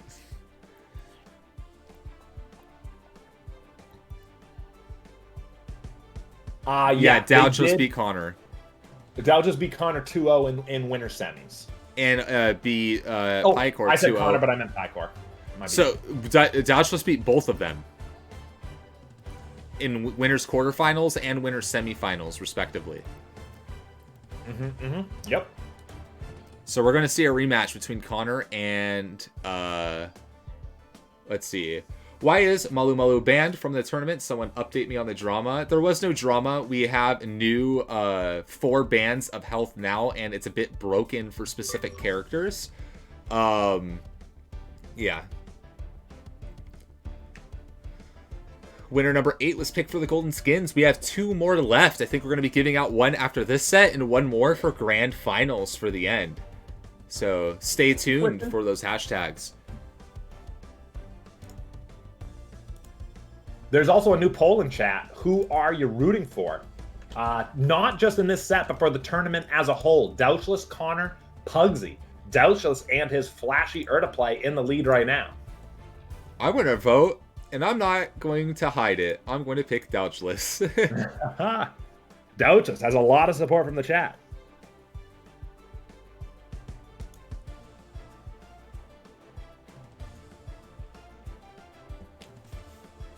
But whoever wins is whoever deserved to win.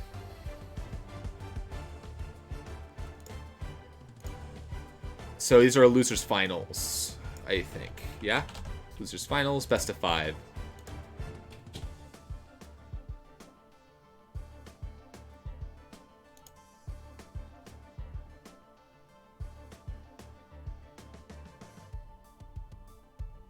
Nice. Hey, I see Green Knight in the chat. Another very good player.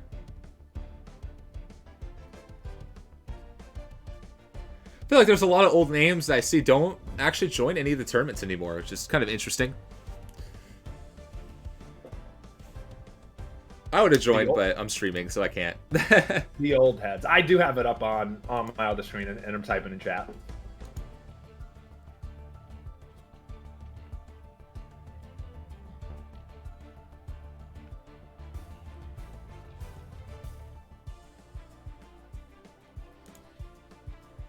Just waiting on stage pick here still. While we wait, be sure to follow Rushdown on all the relevant platforms. Twitter, Facebook. Don't forget about the not the Kickstarter, but the Slack. You can still get your black and blue skin, so be sure to follow up. Stay connected with the game.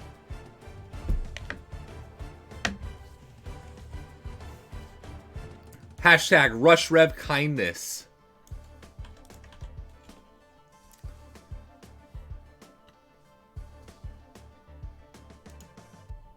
All right, so they're starting off on Cryo Station.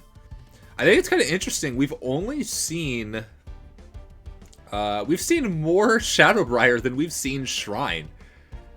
Certainly, while I've been commentating, that is true. Yep.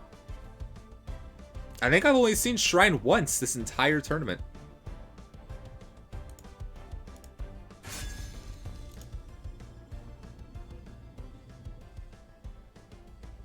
All right, you guys already know what characters these guys are playing. Douchlas on the Urda, CONR on the Ashani. Here we go. And this is best of 5, so, and these players have played each other before, so there's some adaptations both these characters have made with each other already.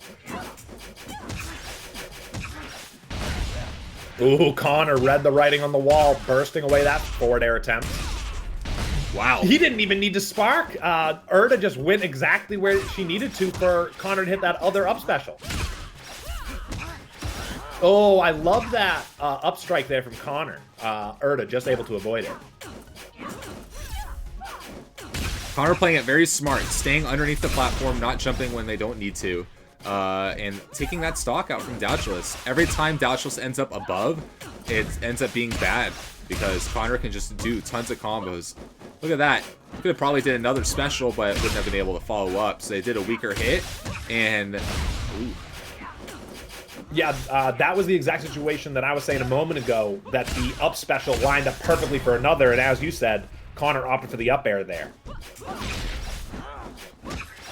There's already a 2-stock lead for CONR. Douchlas needs to play differently here. Playing fast, playing well. Dipped off the stage there. Douchlas unable to take advantage, and CONR dives back in. Douchlas forced to burst away just to level the playing field again. Oh, wow. Predicting the get up and just fist to the face. But CONR is, like, not letting you get away with that. And trying to get a really strong combo from that. CONR did a side special the other direction there. I wonder if that was an attempted neutral special. Because I think that would have been within range. Up special, spark, forward, another up special for CONR. He's up 3 stocks to 1. Oh, Douchlas ended up hitting that platform, trying to fall through and snipe with that forward air at the beginning, which Douchlas is so good at doing usually. Ooh, getting caught in that F strike, and then CONR punishing it very hard. I think CONR has really, really good ASDI. Every single hit is able to get out of the up air string from Douchlas that normally he's able to pull out on every character, or every other player. Ooh, faking out. Yeah, another great prediction there from Douchlas. That's how he's taking both stocks. CONR still in the driver's seat on this one, though. As I say that, though, Douchlas goes in, racking up a ton of damage. Bursting away is CONR finally, but they are already nearly in that orange knockback band. Up special will take the game. Now I'm starting to question if those are DI or the new knockbacks and bans there that caused that to kill. I think that one would have killed because Douchlas was barely descending at the time of that kill in the magnifying glass. So I think that you would have needed like maybe another second or so before there's no more horizontal just momentum. Couldn't think of the right word. Earlier in the tournament, when Douchlas and CONR played, it was a 2-0 in Douchlas' favor, but CONR comes out and takes game 1 here in the rematch. I think CONR is just extremely good at adapting. Because like I was saying earlier, the one time I did play CONR, it was on quick play, and I did well. And then I played CONR in bracket the same day. Oh boy, it was a 4. I'm pretty sure it was almost a 4-stock, or it was a 4-stock. I think it was almost a 4-stock, and on my last stock I took one, and then they obliterated me. So maybe just CONR needs some time to download you and then execute their kill command. So we got peek. Trying to get some space here. Have no platforms. Seems to be the common theme, is getting rid of the platforms or moving them further apart against Ashani players. So here we go with no platforms. So starting off, Douchlas going really strong, getting that fist, already doing half health in a stomp. 10 seconds. Did CONR use his burst, or did he die with it? I think he died with it, Yeah, right? he died with it. Oh my goodness, big opening there for Douchlas, taking that first stock extremely quickly. The invulnerability helped Douchlas a lot there to be able to continue this combo. Going strong. That burst. Perfectly Barely timed. clipping.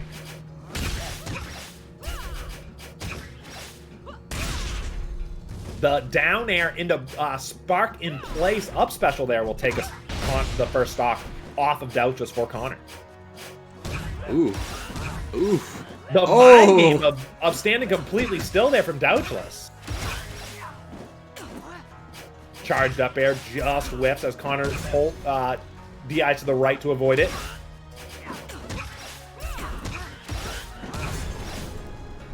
That isn't going to quite do it off the bounce. Look, Douchlas is up there waiting against the command grab.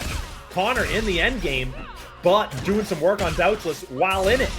Still, even now, up special puts Douchlas in a bad spot. The neutral special just whiffs, but CONR immediately recovers and starts doing more damage. Almost that full health bar. Coming back, now is in the lead and has all their soul points back.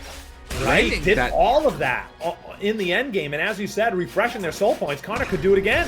No, double up strike into an up air. We'll take it for Douchlas. We're even at 2 stocks apiece. So even with that 10-second stock from the beginning gone, CONR came back. Ooh. Oh, no double fist. Love that second forward air attempt, but it's bursted away from CONR at the last second. The burst from Douchlas comes out early, and CONR still gets his hit. Trying to get that spike. CONR barely misspaced it. Down air, easy up special follow, but won't quite do it. Douchlas recovering now. Is able to get back. Good spacing from CONR allows for a second combo and the up special to kill.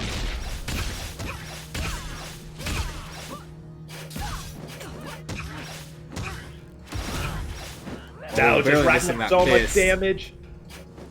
Douchlas is really good at still continuing combos, even missing the forward air in the middle of it. The stomp spike, wow. Beautiful. That will do it. 1 stock apiece right here in game 2. Forward air to start things off for Douchlas, and he's racking up a ton of damage to start it off. Back air is immediately bursted away. Douchlas is trying to continue his combo. There's no burst now. No player has burst. So now it seems to be, could be anyone's game. Both characters can kill very early. Oh, the down air gets the bounce, but the back air and wasn't fist! enough. Quick follow-up from Player Douchlas, even things up at 1 game apiece. Wow. Very exciting match. And then what Kako's saying is we are $2,200 away from our new Ashani. So, exclamation point Kickstarter for our Slacker packs. Get exclusive skins. Keep playing during private. And see more exciting stuff like this. Everyone knows how tremendous that new Ashani is. Be sure to contribute to the Slacker if you want to see it. House of Creations now in here, one of our resident Erda players too, saying Douchlas literally touching CONR 3 times, making him lose a stock. CONR, I feel like, has to work really hard sometimes for his combos. He ends up comboing Douchlas with 8 to 12 hits in one string through the air. But not quite killing, whereas to the point you made a moment ago, Douchlas does not need that many hits. He'll kill you a lot more efficiently.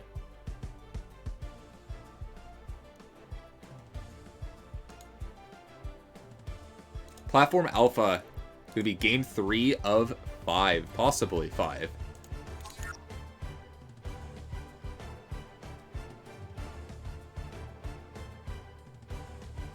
Don't get touched, Erda.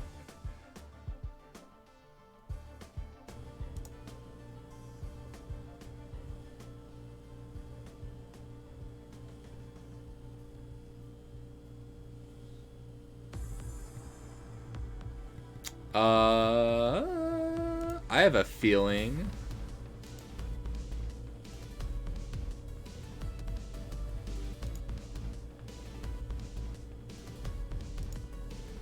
I have a feeling that the game had an oops pre-beta. Yeah. So I'm gonna have to reopen the game. Just give me one moment.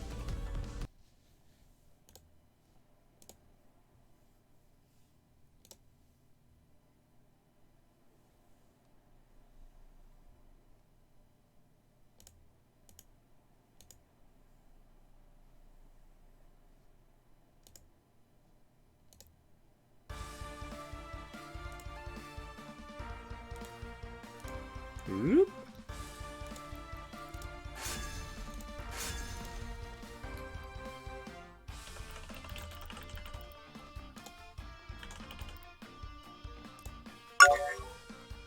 All right, lobby's back up.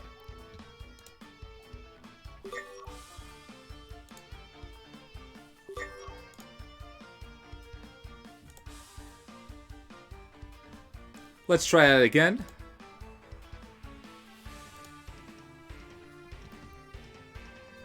And it was platform alpha. Where did it go? Here we go. Alright, take 2. Not bad. That was the only crash we've had so far today. That is good news, and that was very quickly remedied. So here we go. We're going to resume Douchlas versus CONR. 2 of our flashiest, most exciting players to watch here. They're even at 1 game apiece.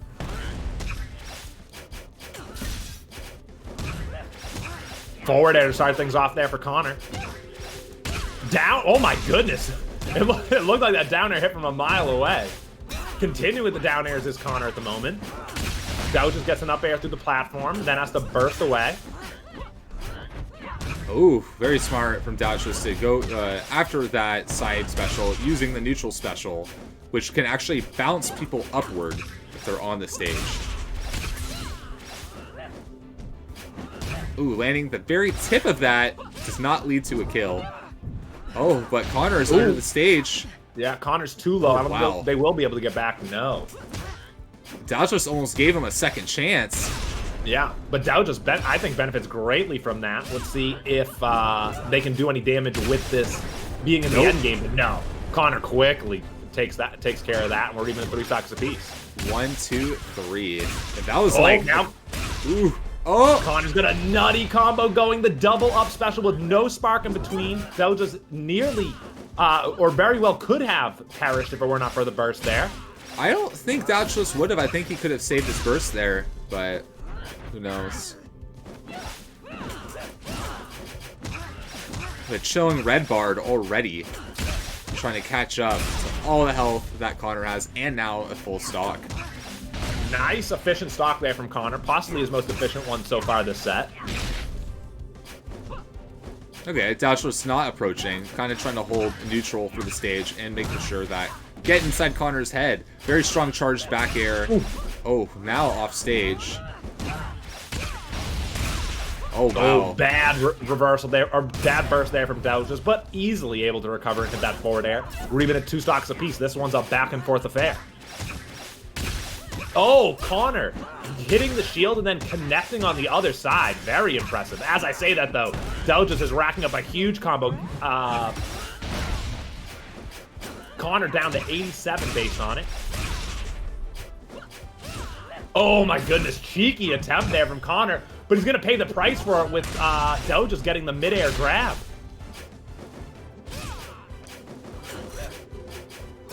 Ooh, barely misspacing that, but actually was able to recover from that.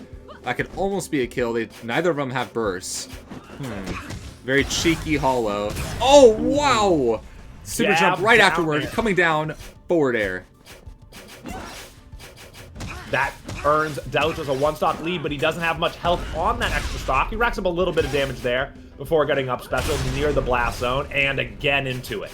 We're dead even, 1 stock apiece. Douchlas has a small lead, but is expanding on it right now. Ooh, and expanding the burst. Yeah, forcing CONR to use the burst. CONR not in a good spot here on this final stock. Douchlas uses their burst as well. It's gone for the rest of the game. CONR has Douchlas off stage. In the down air, Douchlas with few recovery options, but is able to get back. Neither player has their burst, so if they're off stage, they are off stage.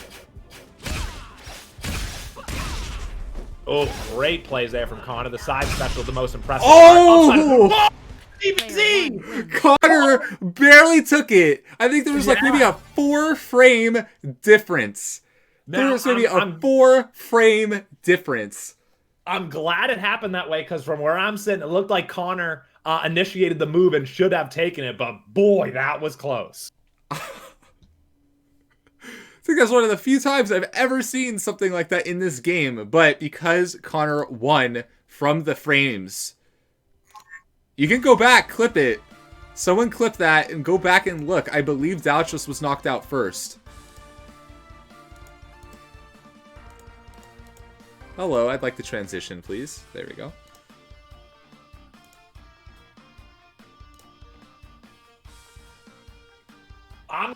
I'm looking at the clip for the first time myself right now, other than seeing it live.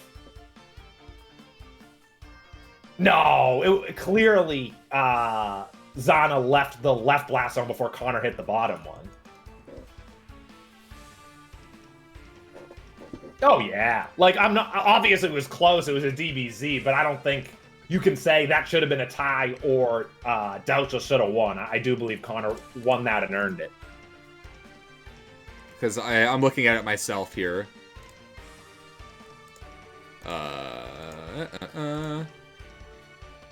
Yeah. It's definitely around 3 or 4 frames, so it definitely looks like there was enough space and time. So, giving that to CONR. That was very close. So now we're in game 3, or game 4. Can Douchlas come back?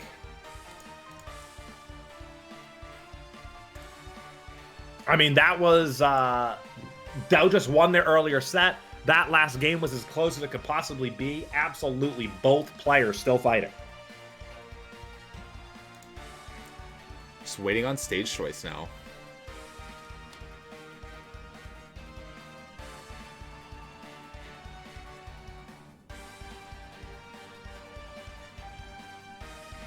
Combat Lab.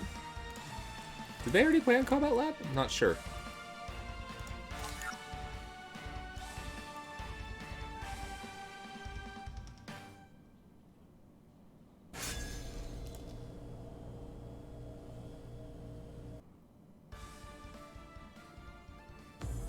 Three, two, Whoa! one. Ooh, Douchlas onto the kid for this game. I have never seen Douchlas play a different character. With his tournament life on the line, he pulls out the kid. Let's see what he's got for us. CONR looks like he's no slouch to facing kid.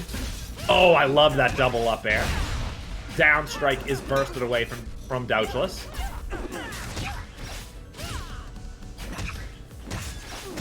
Nair beats out the rush there from CONR and starts up a little combo, but CONR immediately regains momentum. Looks like Douchlas is having a little bit of input error, getting stuck with things, and not holding down the input enough, self-destructing that stock. Ooh, CONR, great adjustment there after whipping his initial approach to turn around and down strike. Oh, wow. Back air. Ooh, nice Very nice play there kill. from Douchlas. The up special to seal it off. A burst comes out early to maintain his health.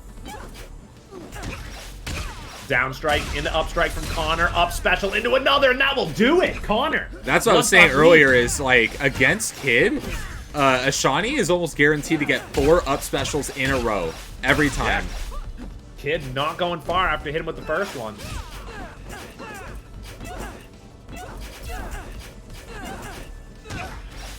Oh, CONR was just shoving down airs all across the stage. Finally, one connects, but not much of a combo after. Down strike connects for Douchlas, but not much more. Starts up a new combo there with the forward airs. Grab and back throw. CONR bursts him away from the follow-up. Oh, barely missing that charged back air. That probably could have been a kill there. Ooh, self-destruct. CONR, yeah, going super deep there, fast falling himself into the blast zone. We're even at 2 stocks apiece now based on that. Douchlas racking up a ton of damage, getting this game very close to even before CONR turns the tables. Oh, shoving Douchlas missing in the the red knockback bands. Okay, good grab and follow up. Charged up air, but missed the spark upward to actually land that up air. Douchlas in the end game. Let's see how safe CONR wants to play it. Apparently not very much so. Douchlas with one hit now of any variety will send him into the knockback. Oh. Send him into the blast zone. Ooh, actually taking that back and an up air barely killed. Oh, So now we have a tie on the last stock here.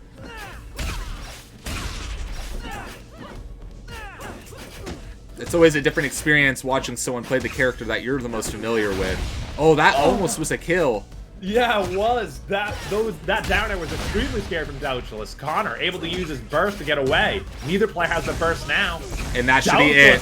That's it. The triple up special. Player two Yeah, wins. Douchlas just Ashani'd the Ashani to take that game away from CONR. That is something I know as Kid works very often, is you can literally just up special 3 times. I think I have a clip on Metal TV where I comboed somebody across the stage using 6 up specials with Kid. Going up 3 times, going down, hitting them with like forward air, and then up specialing them another 3 times for a kill. So That was a wild game 4, and That not was something I indeed. expected. Yeah, I didn't expect the kid, and when Douchlas pulled out the kid, I certainly didn't expect a win, but here we are.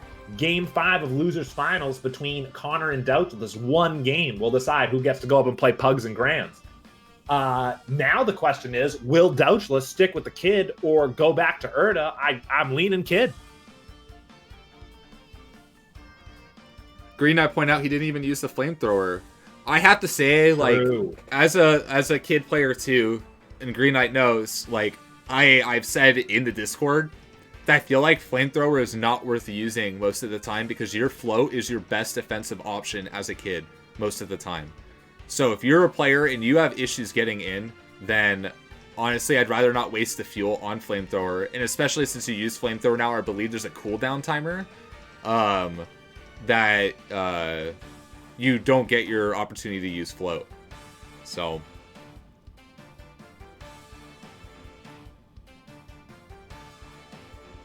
Obviously, it's a in-the-moment decision, but to your point, I think it would be wise to keep that fuel in your jetpack and not expend it on a big flamethrower. it looks like we're going to Combat Lab again.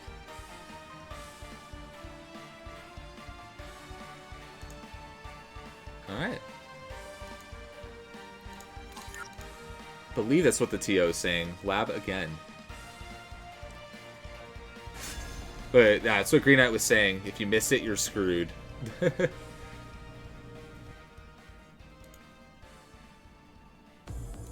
Seeing run back, same characters. Yes, it is Douchlas staying on the kid for this game 5. That means that the result of this game will decide who's going on to Grands.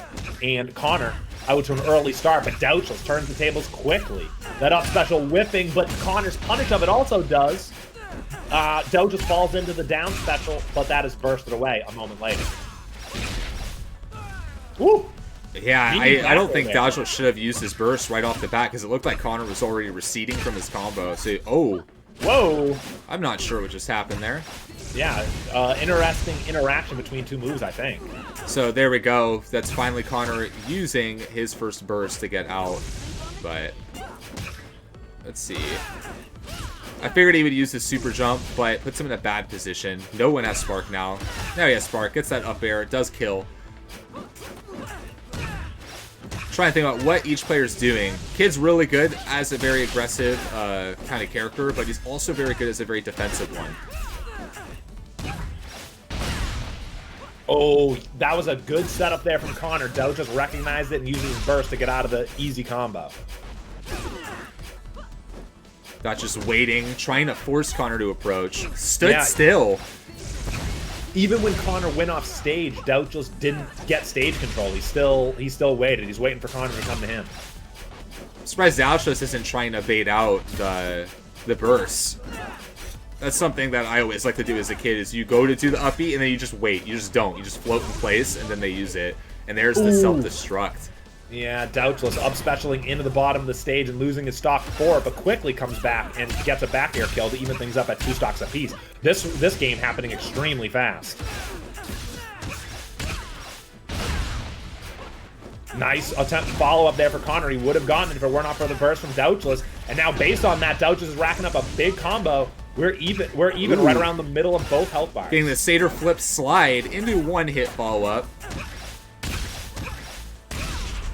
Tremendous combo there from CONR. The spark forward into the follow-up up special will take it. CONR has a 1-stock lead coming into the end here. Grab and forward throw. The forward air comes out from Douchlas, but whiffs. Up strike for Douchlas, but whipping the up air there that would have done it. CONR racking up a little combo before Douchlas bursts it away. Douchlas still having that stock lead. It's now a last stock scenario for this set going into grand finals on the loser's side. Both players have to play as careful as possible if they want to make it into being second place. So close, so even right now. This can go either way. It'll come down to these next few seconds. Oh, the burst completely wasted by CONR. Neither player has theirs now. And they're equal health. But Douchlas is now in a... Ooh, they're both in orange. Is that it? Can Douchlas find that up special? No, not quite. He retreats back to stage. missing the grab, and that's it. Spark, and it will happen. CONR That is it. Together and takes it. That one grab whiff costed Douchlas the game. Douchlas falling to CONR after all 5 games. There will be CONR coming from the losers bracket to take on Pugsy in grand finals.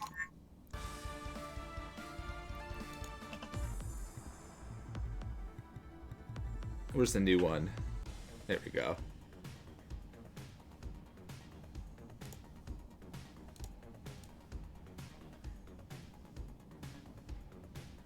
Very impressive plays from both players. There we go. Scrolling back up, we can see how we got here into our bracket. We've got Pugsy versus CONR.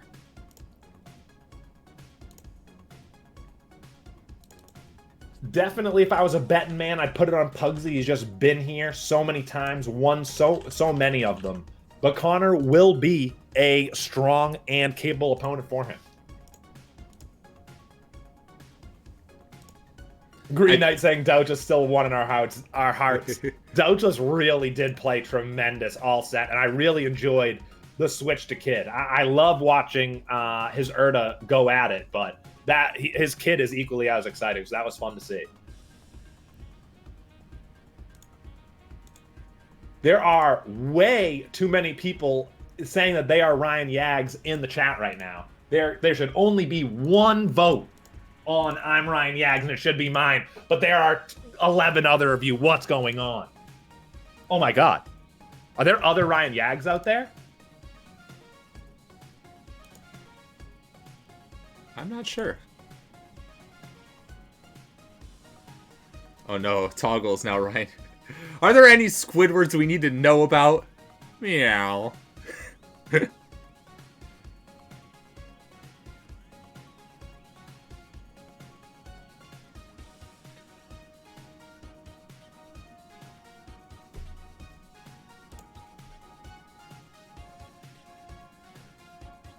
Damn, I'm Ryan Yags wins the poll with 100% of the votes? What is going on?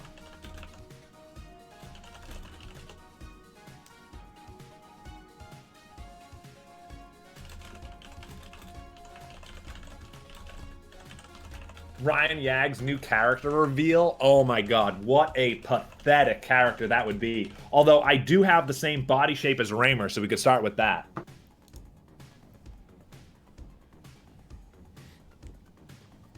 Still waiting on character and stage picks.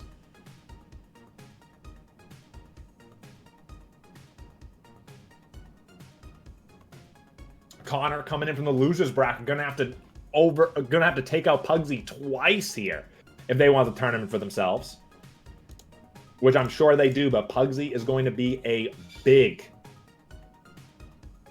thorn in their side. Apparently, Pugsy going Erda. Yes, going yes, Erda. Indeed. All right.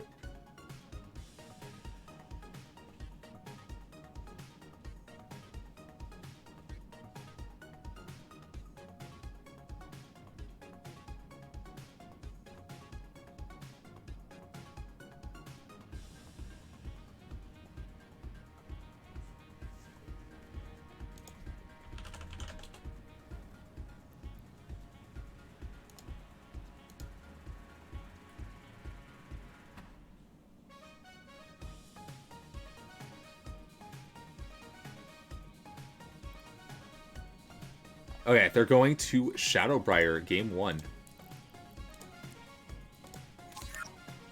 All right, here we go. Grand finals about to start. Tell your mom, tell your brother, tell your practice partners. It's time for grand finals of SSTJ's Throwdown number 3. Pugsy on the Erda versus CONR on the Ashani. I do expect CONR to stay Ashani the entire time that we are playing. Pugsy could go one of many directions. Starting with the Erda, though, here. Yeah, Pugsy plays pretty much everyone in the game, and I'm surprised I haven't seen his Kid come out, because that's just a character I've seen him use in grand finals at most tournaments in the past. I wanted CONR to spark turnaround up special there so badly, but even if he did, Pugsy was ready, got the burst out. CONR did a huge combo to start up this game. Pugsy bursted away and got a little damage. That nair will help him get more. And a forward air will take the stock. Pugsy out to an early 1-stock lead. I wonder if CONR is going to use anything that they learned against Douchlas against Pugsy. Getting that double up special kill right off the bat. Yeah. I like the stretch that CONR got with his spark there. Very important and netted in the kill. Pugsy racking up a ton of damage. Orange knockback band already for CONR. He's getting beat up. Oh, Pugsy is so freaking ready for CONR to dive in with that down air. Oh, CONR's got to figure out something else. Yeah, there was another combo from that, leading that back air for a kill. And CONR really needs to rethink how they're playing neutral here. These are both really aggressive players. Yeah, but I feel like that was working for CONR up until this point. Just running, diving down air really did work, but Pugsy is more than ready. Rush back air into down air, but CONR able to stay on the stage there. Yeah, the ASDI was really, really good to kind of push back on the stage, but now we're seeing stage control to Pugsy and taking the stock very cleanly and quickly. Yeah, Pugsy looking very strong right now. CONR not looking like he has much of a chance as he gets juggled above. And when he drops it, Pugsy just gets a nair and does it again. Oh my god. What I do to have one match inside Pugsy's head. It's probably just, I don't know if it's just pure chaos or if it's so organized. I don't know. Yeah, it could go either way. I'm sitting here watching him thinking it's extremely organized and well thought out, but you are right. He could just know what to do. As he does there, slightly charging his up air to take the stock and game number 1 handedly. Pugsy out to a one-game lead in the grand final set number 1. That was a fast first game. It was indeed. Both players, especially Pugsy, playing extremely efficiently.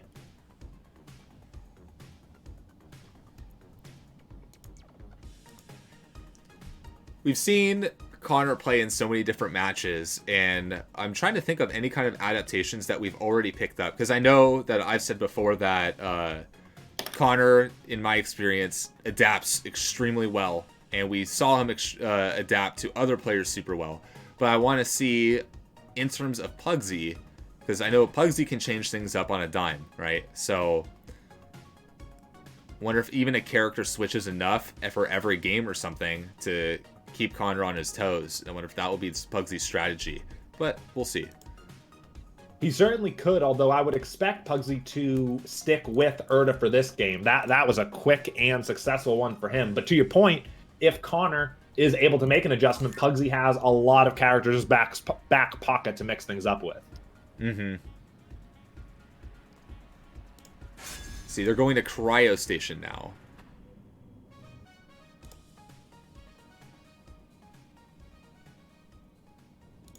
Okay, so we see the same characters as you predicted, and but there's more space on the stage for CONR to kind of do what they need to do, but it's not getting in Pugsy's way. He's using all of the platforms effectively and efficiently to try and kind of do as much work to CONR as possible. Oh, wow. Yeah, the burst coming out super close together. CONR's, only CONR pulls out his. Yeah. But that was a quick and efficient stock for Pugsy. And a big, meaty... Oh, I thought he was going to get another one if it were not for CONR's burst. Landing that beautiful down air right off the side there. That was tremendous play from both players on those first stocks. Great rushdown. Pugsy gets through the platforms, gets a back air and leads it into a forward air. And once again, we have a game that is moving extremely fast. I mean, that's the whole game. Rushdown Revolt. Game's about rushing down, being very fast. It's electrifying gameplay and combo-centric. Man, that burst again saved CONR's life. I would have loved to have seen Pugsy hit that rush forward air that he was going for. Now we're seeing the situation of Pugsy off stage. Getting that down air spike to kill, but Pugsy then eventually taking that forward air and reversing the situation in just seconds. Down air and up special from CONR keeps that combo alive. Oh, but Pugsy catches him with an up strike from the top platform. Nair and up. Ooh, the up air will do it. CONR down a stock here. Yeah, now that he's down to his last stock, he has to start rethinking everything he needs to do. He's doing some stuff in neutral, but Pugsy likes to reset neutral and kind of wait. I think we're starting to see kind of the methodical thinking from Pugsy. It's not always aggression, but just kind of waiting for that one whiff before taking out that combo, then taking out all the aggression on the other player. Oh my goodness, CONR putting in so much work right now, evening up the game in every sense. I think that this next stock matters a lot. It'll put Pugsy in a commanding driver's seat. It could also give CONR the confidence he needs to keep going. Up air will do it. Pugsy ekes it out. So up air took it. Status could potentially be the final game of this tournament. It could indeed, and the momentum is in Pugsy's corner to do it. I, again, don't think I see a character switch, but I don't think it's out of the realm of possibilities. Pugsy could just do it for fun at this point. Mm-hmm.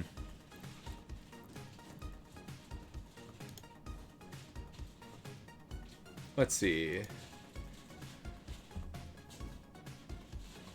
I'm wondering what's in CONR's head right now. Because there's so much that could happen while they're picking. What was the poll? I didn't even see what the poll was. It's electric. Most combo-centric fighter and boogie woogie woogie. All right. The word is coming in that we're going to head to Sovereign Peak for this game number 3. All right. That gives a lot of space and no platforms. So let's see what happens for potentially the final game.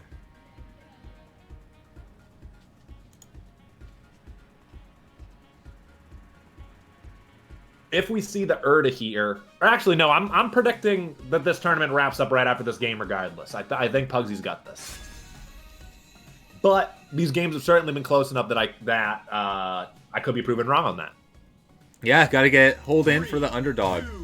All right, starting off neutral right off the bat here. CONR's playing it really safe, getting those first strikes and getting a combo going. Getting a good 40 damage in, but then Pugsy is able to reverse it by kind of drifting away, doing a nair, and now has multi-hits, and is taking a huge lead. Because Urda hits so hard.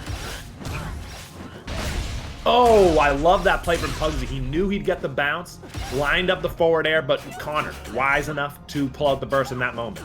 Then that would have been a kill, too. So that would have been like one of the best times to utilize burst.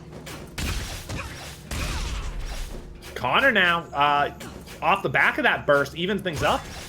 Gets an up air, sparks down to the ground, but can't find the follow-up. Pugsy comes in from the air with a falling nair, changes that into an up air, and takes first blood.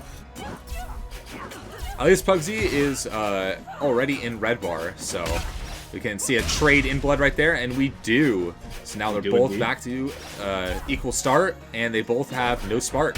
But did very good dash back from CONR, being able to follow up. And I think what CONR's realizing is he needs to be on the ground more. Because I notice he's not jumping nearly as much. He only jumps if he can get a follow-up. And I think that's what's working against Pugsy. Huge string there from CONR to start off this stock. Let's see if Pugsy can even things up with fewer hits, and it looks like he's very much on his way to. That fade back fair, missing twice. CONR takes advantage of the second one. Ooh, doing the super jump and then fading back to kind of do like a bait and landing that down air from the edge. And now we have a lead for CONR. CONR might be able to take this game. Yeah, and immediately starts off this next stock well, does CONR. The falling nair works again, and CONR takes away that momentum immediately by bursting. That was Pugsy's opportunity to even up the game. CONR doesn't want him to even up the game. He wants that lead, and he wants to hold that lead for as long as possible. Oh, the second forward air comes in and connects for Pugsy. We're even at 2 stocks apiece, but CONR has a very substantial health lead. That said, one Urda combo could take it away. Bursting away from the follow-up up special gives Pugsy a second chance at life. Ooh, the There and a double down dare. air, up strike, back air for Pugsy. Can he finish this up throw? Yes, he can. Wow. Pugsy, super clutch combo to regain his one stock lead that he's been enjoying the majority of the set. Going in Ooh. deep with that up special. Try and clear that out. Now this could be the end of the tournament, or we could go to a game 4. Pugsy racking up a huge combo. The burst helps CONR in more ways than he probably even expected. Pugsy trying to pull out a crazy offstage combo there, unable to. Gets back to stage and is racking up more damage. Oh, that Ooh. forward air almost hit. Almost destroyed CONR. But Yeah. CONR's CONR trying able to play on the it ground. really safe. Got grabbed right out of the air. Yes, on the aerial approach. CONR comes back with an up special. We're coming to the end here. Up special, And a spark, up kill! special. Yes, CONR Player takes one the wins. game, and we are extending this set. Pugsy's lead now only 2-1. Now I'm actually wondering, because of this 2-1, if there's going to be a character change, or if he's going to stay. Chat's freaking out. Everyone is typing in all caps. Well deserved. CONR with a tremendous clutch play at the end of that game.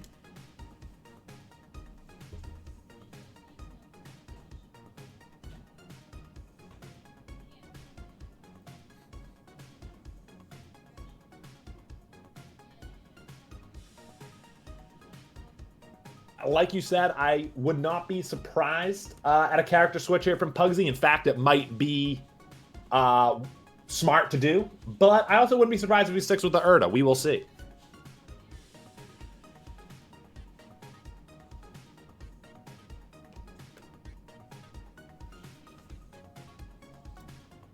Give me 1 second. I think I need to leave my cat, let my cat out of my room. Be right back. All right, guys, while Wishin's gone, I just want to say, Wishin's doing a great job running the stream and commentating with me. Much appreciate his effort on the broadcast today. Thank you, Wishin.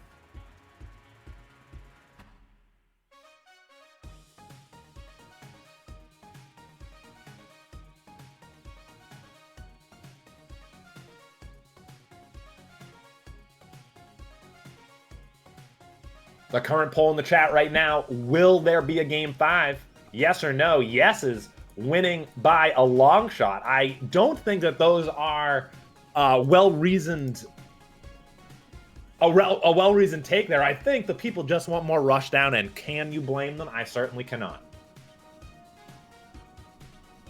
All right, I am back. Welcome back, Wishin. Thank you. The chat is saying, there's a poll in the chat right now asking, will there be a game 5? Chat is heavily saying yes, there will be. I think that they are voting with their hearts, not their heads. All right, so we're seeing a counter pick to Shrine using the same characters. Pugsy's not switching. All right. You know, Pugsy did just drop a game, but I don't think it was Urda's fault. He very well could win this on the Urda, and maybe we'll see the character switch on the next one, because I can't imagine Pugsy wants to let the bracket reset happen, which would be required, by the way, if CONR wants to take this one home. Ooh, right off the bat, very difficult for CONR to get in. Huge combo, half health already in orange knockback brand. So, which is very dangerous to be in versus Urda, because Urda can kill super quickly with just one fair. I believe we are on Forbidden Shrine for, big forward air there from Pugsy to take that first stock. I believe this is the first time I've commentated a Forbidden Shrine game today. You were talking earlier about how it has been rarely seen. I think a lot of players like to ban the stage just because the platform height is one that does kind of get in the way with the full hop for a lot of characters. But it is particularly good with Raymer. Just because the bullets can bounce really well. And, ooh, is that a spike? Is that a low spike? It is not. Yeah, attempted one, but no follow-up there from Pugsy. CONR trying to play it safe, try to hit those soul points away. But, ooh. Oh, That's yeah, unfortunate. Pugsy gets the upstrike in the forward air instead. Falling Nair connects. Charged up air will do it. Pugsy up 4 stocks to 2. CONR quickly cleans that up, though, and makes it 3-2. Pugsy still with a 1-stock lead. And CONR can still take this. It's only one stock, and that doesn't mean a lot to CONR because he can kill so early sometimes. Absolutely. He just took off half that bar of health in one combo. Oh, man. Yeah, you said it a moment ago, Rich, in that platform, scoring with CONR's approach there. That was an easy initial hit otherwise. Yeah, see, that's exactly what I meant, because most players tend to get stuck on it when they go to do an aerial, and then they end up in kind of what little whiff they have there. But now we're seeing this could be the final stock of the tournament. Yeah, for Pugsy CONR. Just took off CONR's second to last stock there with a slide-off lariat into the bottom blast zone. Pugsy looking very strong, poised to win this tournament with 3 stocks to 1. Only 4 health, but CONR's not looking so good himself. He'll be in the orange knockback band now. The charged up air would have done it if it were not for the burst, but the falling nair to follow up in the and the up air will do it.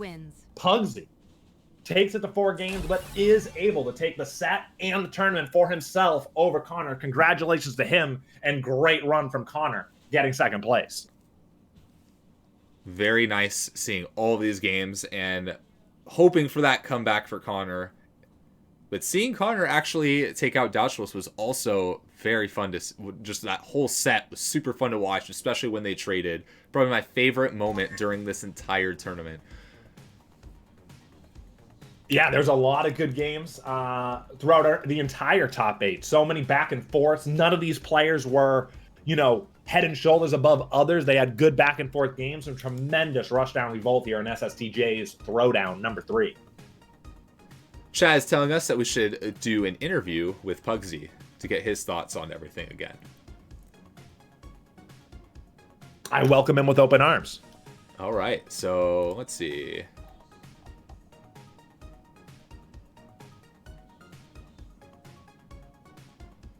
Where?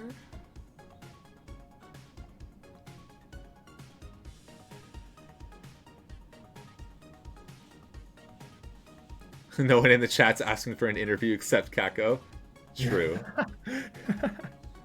Well, if you're watching Pugsy and you want an interview, I'm going to move over to the other games channel, at least in... Or actually, I can drag people in. Okay, I can just go into the lab and drag people in. So I'm gonna head on over to different voice channel. Okay. Oh, Pugsy said no interview. Okay. Too humble from Pugsy. He just wants to win. He doesn't want to gloat about it. Does CONR or Douchlas want an interview?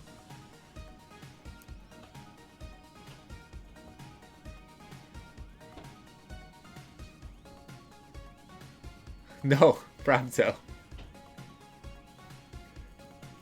Guess while we wait for a response, just want to say thank you all for coming to this tournament for the last one for our Open Alpha Week 3. It was a lot of fun getting used to kind of streaming all of this stuff. Make sure I think we were 2,200 away from the new updated Ashani model. If you type in !Kickstarter in our chat, let's see, seeing Discord. What about Discord, Gecko? We'll have more. Yeah. Oh yeah, that's right. Rating with a party of 21. So I'm sure we're going to see more gameplay because we hit over 150 viewers, right? So because we did that, we are allowed to stream the game during closed alpha. Anyway, so we're $2,200 away. Exclamation point Kickstarter takes you to our Slacker backers. You can get exclusive Vortex skins, black and blue glowing skins that are really pretty for every character. They're exclusive for right now. And what else? You can follow us on our social media. Please, if you have Twitch Prime, you can sub for free, or you can sub using money, however you want to. Help us become partnered here on Twitch. Help follow us on Twitter at Rushdown Revolt. Like our page on Facebook. Come join our subreddit. We have some posts. It's pretty inactive right now. Come make our subreddit alive. And what else? Join our Discord.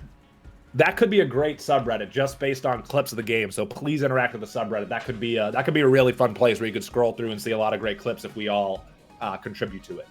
Absolutely. I posted a few things on there, and I've gotten some interesting questions from some players. I posted my time trials, so players in the community were asking about the time trials. So help engage new people in our community. Post your clips on metal.tv. We still have a constant contest going on there. You might get something special if your clips get posted to Metal TV and picked and posted to our other social media. It's amazing exposure and helps you feel one with the community.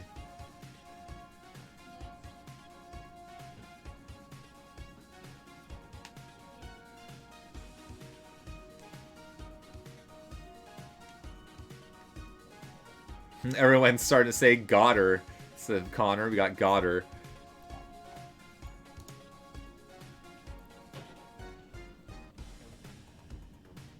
So because of the lifted stream ban, I think this also means we're going to have closed alpha tournaments as well.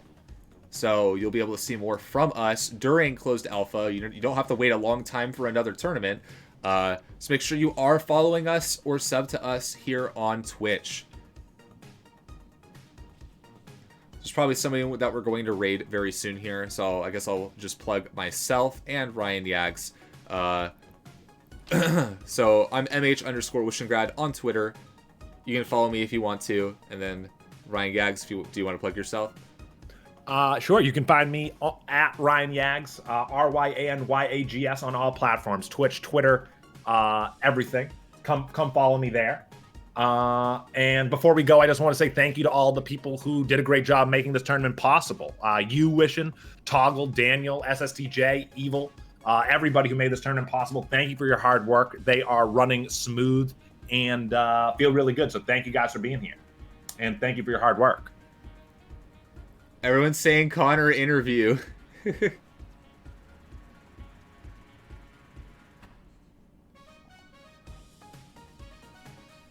The entire chat. There's so much. I don't know. Does CONR interview mean we want a CONR interview or CONR is ready for an interview?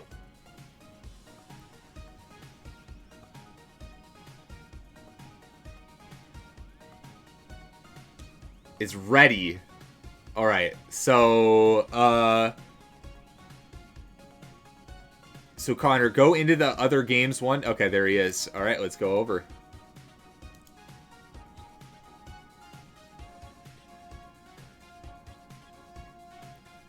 See if Ryan's looking for the channel.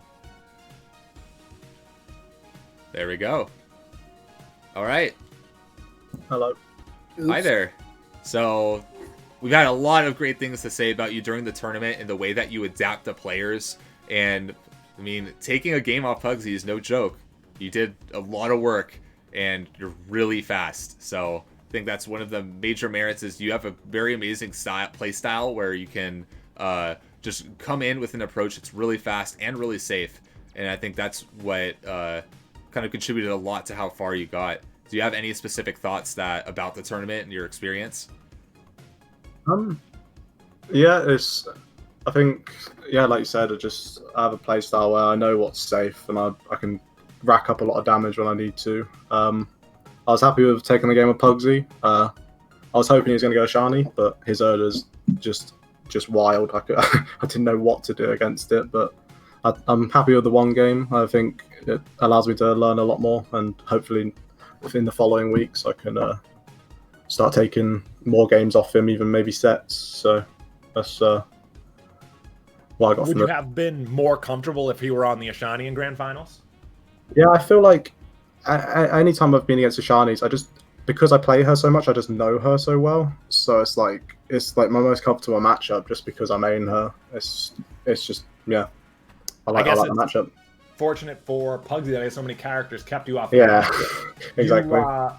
You fell to Douchlas 2-0, and that sent you down to losers, and then you beat Douchlas in losers finals. Was that a conscious adaptation you made for Douchlas specifically? Were you just feeling better in losers finals? What do you make of the discrepancy there? I think for me it was like I was warmed up, but it was like I was getting in my head. I usually tend to do that. I was like, and I wasn't really playing my game against him in the winner's side, and so I calmed down when I was in losers, and I just like knew what I had to do, and I just played it out game by game, and just when it was time to fight him, I guess I played well. But some of the games were absolutely crazy, like that clash where I just won. I did not know what happened. I was like, did I win? Did I win? Yeah, I was waiting for the screen. That really was a crazy moment. We had many people in chat shouting that should be a tie, that they thought it was equal. Yeah. I was in that moment. I believed that you deserved the win, that it was your hit that initiated that, and it would have been a shame if it were either a tie or your opponent coming out on top. But looking at the tape, you did win it, if only by a few frames. Yeah, well, it was. Yeah, I was going by frame rule as well. That's, I believe, how it would normally work. Technically, you would have been alive when the other player was defeated. So, yeah. Trying to think. So I think some of my favorite sets were the ones between you and Douchlas. Did you think you would make it that far? I think when he knocked me down, I was a bit like disheartened. I was like, because I felt I could do something in the game. So I played pretty well. So I was just like, I was pretty disappointed in myself. So I just thought, let me just try and run it back. He took me off guard with that with the kid pick. I was like, when I saw it, I was like, oh, I didn't know he had a kid. So I was a bit shocked the first game, but I think I adapted just enough to take the last game, which was what I needed really. Our whole stream was honestly very shocked when he picked Kid, and I think he could have taken that game from you, but he whiffed one grab. He was facing the wrong direction. Yeah, I saw that.